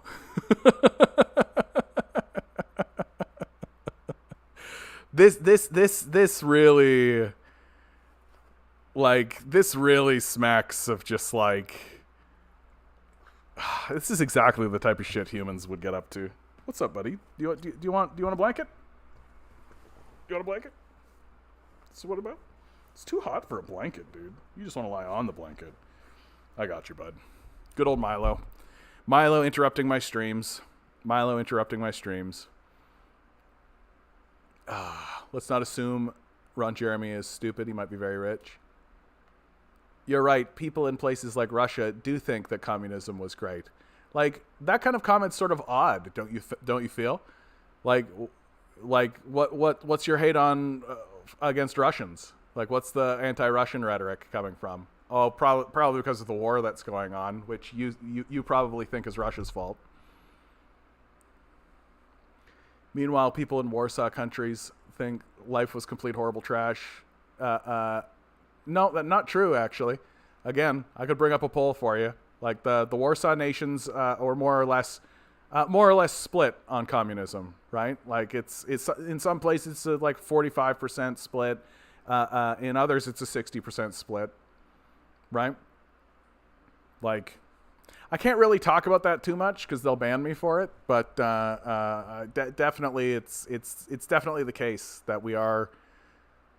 Yeah, I tend to agree with you, Laura. I tend to agree with you. But again, I can't really talk about that too much because this app is actually run by NATO operatives, so, or at least former ones.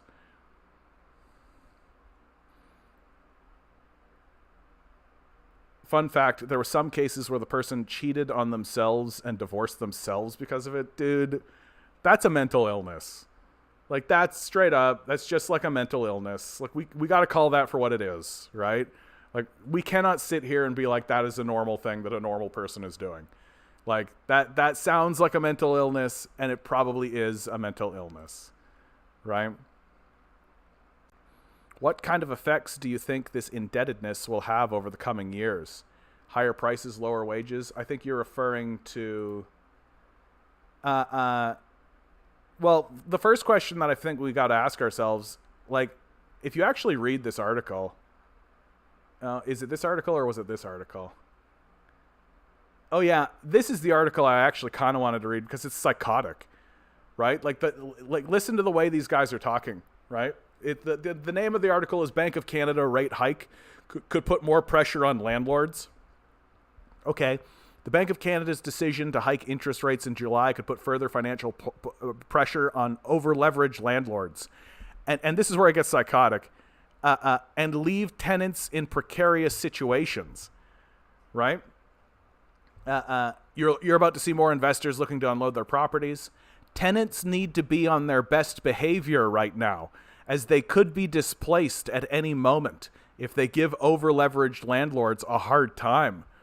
The landlord could very easily say, that's it, I'm out, given the financial stress.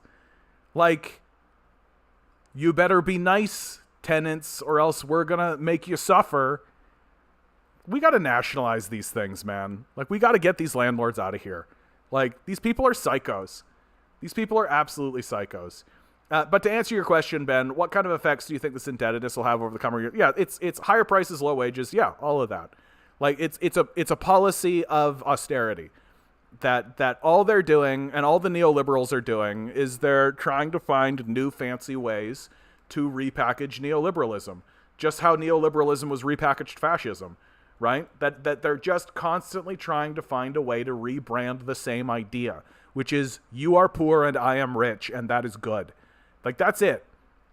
I should own everything. You should own nothing. I should do nothing. You should do everything, and that is good.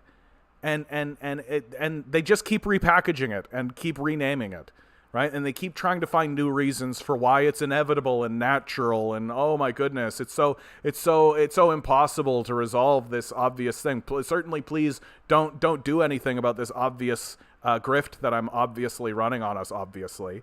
And so they'll blame it on debt. They'll blame it on inflation, right? They'll blame it on anything outside of what it actually is, which is that they have the power and they want to keep it. Real simple, real straightforward. They've got the power and they want to keep it. And they're choosing to wield that power in order to abandon us. Like, this is what's so embarrassing. And I specifically use the word embarrassing because from a historical perspective, like, once you take the perspective of history, right? Like, do you know how easy it would be for these guys to shut everybody up? Like, do you understand how simple it would be? Like, people are fairly simple. People are fairly easy to placate, right? Like, most people are willing to go and work a job.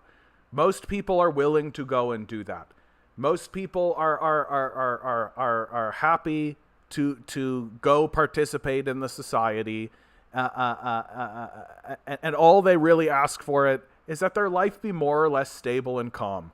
And we've got so many resources, we've got so much wealth, we've got so much going on right now that we could do it, and it would be easy to do. And the wealthy could still have their pedophile parties. They could still do all of this kind of stuff. All they'd have to do is give over like 5% of the wealth they've accrued. But they're not going to do even that. They're not going to do even that. And it's embarrassing. Like, it's embarrassing that it's come to this. And we as a people should be embarrassed. And the entire rest of the world is looking at us going, oh shit, they can't even manage that. They can't even manage the most basic of things. Oh yeah, we can't be negotiating with these guys. Like, we got to make sure they're in their little box for sure. Midnight Rose says, I wouldn't be surprised if we exist as purely a form of entertainment to some random cosmic entity existing within something like a snow globe compared to them. I mean, Midnight Rose, you're trying, in the last 20 minutes of this, you're trying to get me kicked off into like the big existential stuff that I'll talk about. Like, kinda. Like, I am more or less of the belief that our existence is merely happenstance, that even the force that's responsible for our creation didn't intend for us to be created in this configuration. It's just that we exist because it's possible. Like, we exist this way because it's possible that we exist this way, and that there are an infinite amount of universes that all exist in the way that they exist because it's possible that they do. And that's it. And it's only after the force of creation did all of this that it can come back and go, what are you talking about? Good? Evil? Like, what are you talking about? What are these things? What? That this is the process by which the universe learns about itself, and it must be this way. But there is no other way for it to be. And so it's not strictly about entertainment, although I assume that there is a great deal of entertainment that comes with it. But rather, this is the universe's education of itself. And what I think is most pathetic and most sad about where we find ourselves is that we refuse to acknowledge that this is the case, that we are the universe attempting to learn about itself. And instead of having big conversations with one another, what are we doing here? What can we do? How do we organize? Right? And instead of acknowledging that each of us is just as valuable as the next, that we are equal in our validity, not our capability, like these Luddite conservatives like to reduce the conversation down into, that we are equal in our validity with one another, and that each of us speaks with, if you want to use the theological language, we all speak with the voice of God. That when I speak with you, you are a valid creation of the universe, and when you speak to me, it's the same. And that instead of having a discussion about how do we organize this so that we can sustain life, so that we can build something brilliant, so that we can really investigate what it means to be creative forces of the universe. What does it actually mean to be the universe? What does it actually mean to have the capability to interact with and alter the universe itself? What does it mean to have these conversations about the nature of the universe and how we should operate within the universe? What does it mean, and what is this place even? And what is space? And what is the universe? And what are these things? Instead of having these conversations, we're all jerking five guys off while they have fist fights with one another. We're embarrassing. Like, we're embarrassing as a people. This is an embarrassment. We should be shockingly embarrassed with ourselves, because instead of acknowledging the enormous cosmic implications of our own existence, we're all just basically jerking off. Like, we could be doing so many cool things. This place could be unbelievable. It could be different beyond our imagination. It could be a place that would make even the generation that preceded ours not understand what it is that they're looking at. We could make this place something absolutely incredible and cool. And instead of that, we're just going to jerk Elon Musk off while he talks about getting to Mars for no reason. Like fuck all this. It's the stupidest. Like, it's the stupidest. Instead of actually empowering people, instead of actually saying, like, people should have access to food and shelter, we should foster an education system to get people into this mindset to understand that there's so much more going on than simply your dick exists, which is basically where most of us stop. Like, most of us, it's just like, your dick exists, and that makes me giggle. And that's basically as far as most people get. And every so often, someone like Rogan will have some DMT and then be like, whoa, there's so much going on. And then, ha ha ha, oh, my dick exists. And then he's back being a dick, basically. And that not walking around being a dick takes a lot of work, takes a lot of effort. Because the dick is powerful. It's powerful. It's a powerful force. A necessary force for humanity's existence. So I don't denigrate it. It's part of existence. It's part of who we are. But if we want to get beyond it, if we want to get beyond just simply, that makes me horny, therefore, and that made me giggle, therefore, if we want to get into a place where we're actually talking about, like, what is the nature of reality? What is the nature of our existence? What are we here to achieve? Who are these people that I'm talking to? What is this sense of superiority? What is this sense of arrogance that we carry around with us? And attempt to break that all down in order to understand that we are a singular energy. We are the same thing. We're all just pretending. This is all just cosplaying. This is all just the universe cosplaying with itself in order to try to discover its own existence. Like, what is this? But instead of talking about that, we're going to allow guys like Peterson to be like, oh, yeah, the chaos dragon of the order phenomenon. This is rational, intellectual conversation. This makes you super smart to think about chaos dragons. Like, no, it doesn't. Like, no, it fucking doesn't. Like, it really, really, really doesn't, bud. Snake, I sent the quit message. Good for you, bud. Good for you. Fight the power. Verb the noun. Do all the things. Good opportunity to say, like, share, subscribe, send me some money to my Patreon. Now that you don't have a job, Snake, now's the time. Eric says, if I ever call the MR and talk with Sam Cedar, the question I would ask him is the criteria would it consider to be a CIA coup? And ask him then why isn't the 2014 coup not a coup? Yeah, liberals are fun, right? Russia man bad because he crossed invisible line that the Russians themselves created. Eric says, based on those criteria, the part that I don't understand from them, even though they talk about coups all the bloody time. Yeah. I just think, honestly, dude, I think when it comes to that specific issue, I think there's a lot of fear. Like, you have to remember when that all started, like, there was a lot of media outlets that got taken off of social medias, right? Remember? That there were big voices. People like Chris Hedges got really sideswiped by that, right? Abby Martin got sideswiped by that. What's his name? Lee Camp. His show Redacted got sideswiped by that, and then another show showed up and called itself Redacted, and so he lost the name Redacted to another show. Like, it was. That's scary. Like, that's real scary. Like, you talk about, like, cancel culture. Like, the right always likes to talk about cancel culture. That's cancel culture, right? Notice how that doesn't happen to far-right Nazi groups, right? That if you're organizing a far-right or organization like Ben Shapiro's show or Steven Crowder's, you're good to go, right? But if you're a leftist talking about anti-imperialist stuff, bye-bye. The first excuse they can find, they're going to get rid of you. Right? And they did. Right? They did. So if you're someone like Sam Cedar, right? Like, I can really see Sam Cedar being like, just don't talk about that. Nope.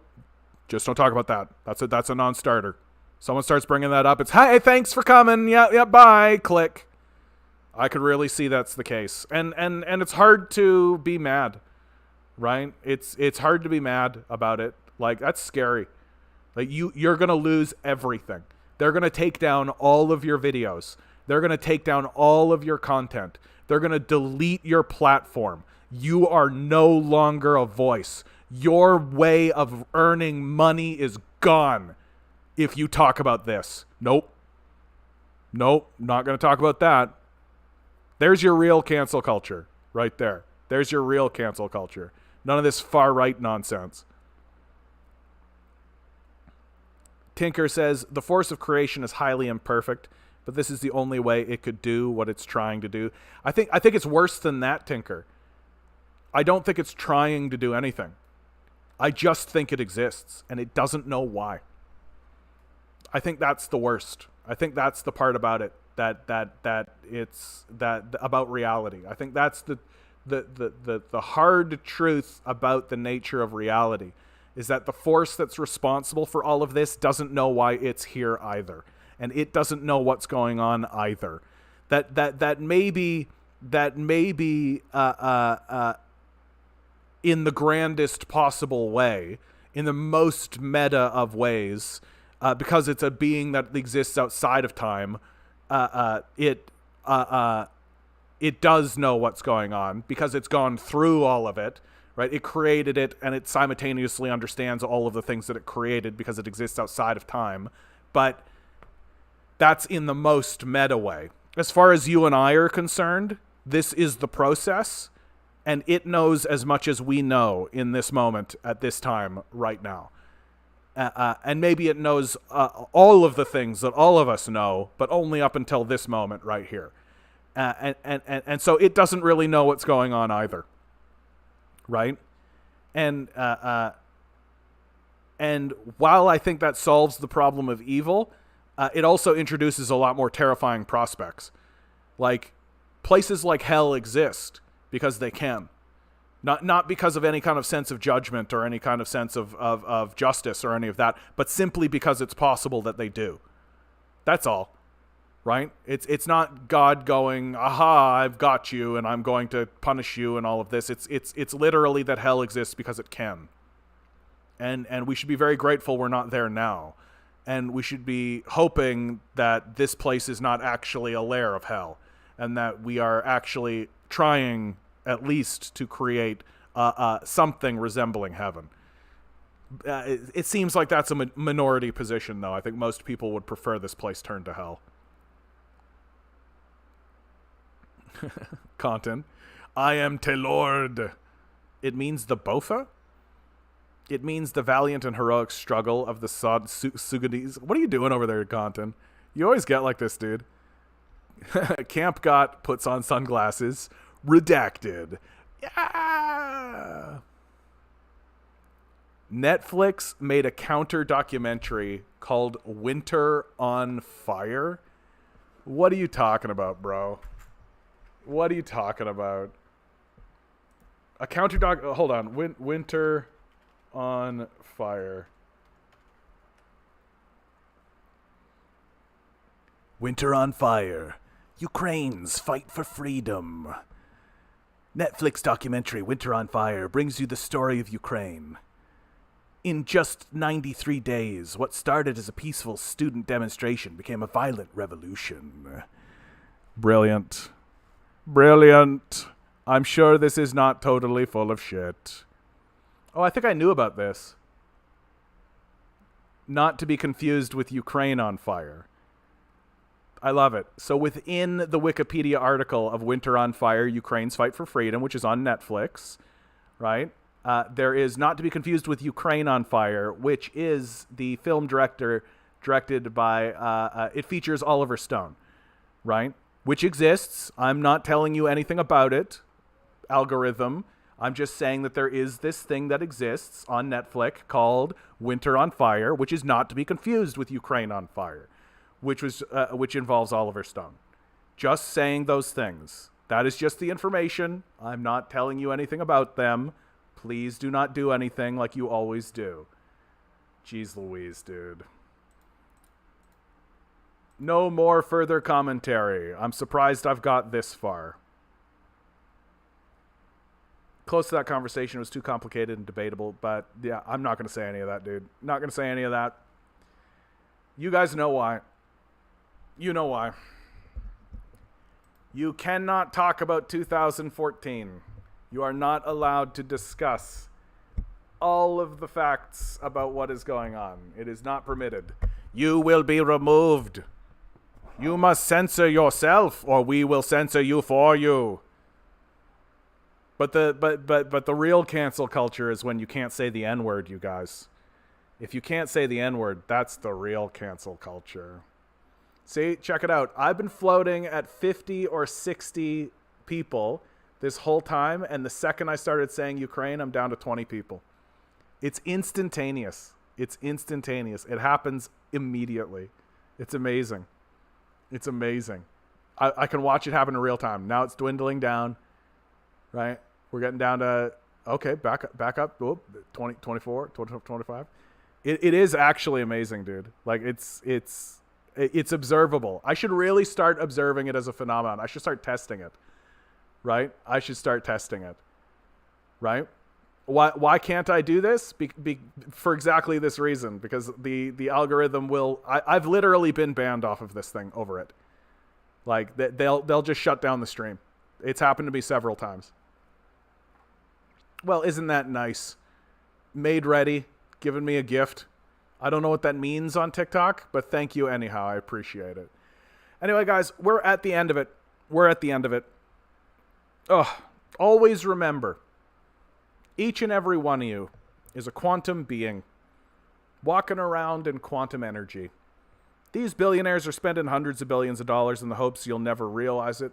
You'll just stay the good little commodity they need you to be. Rebel. Revolt. Repent. Good luck. We're going to need it.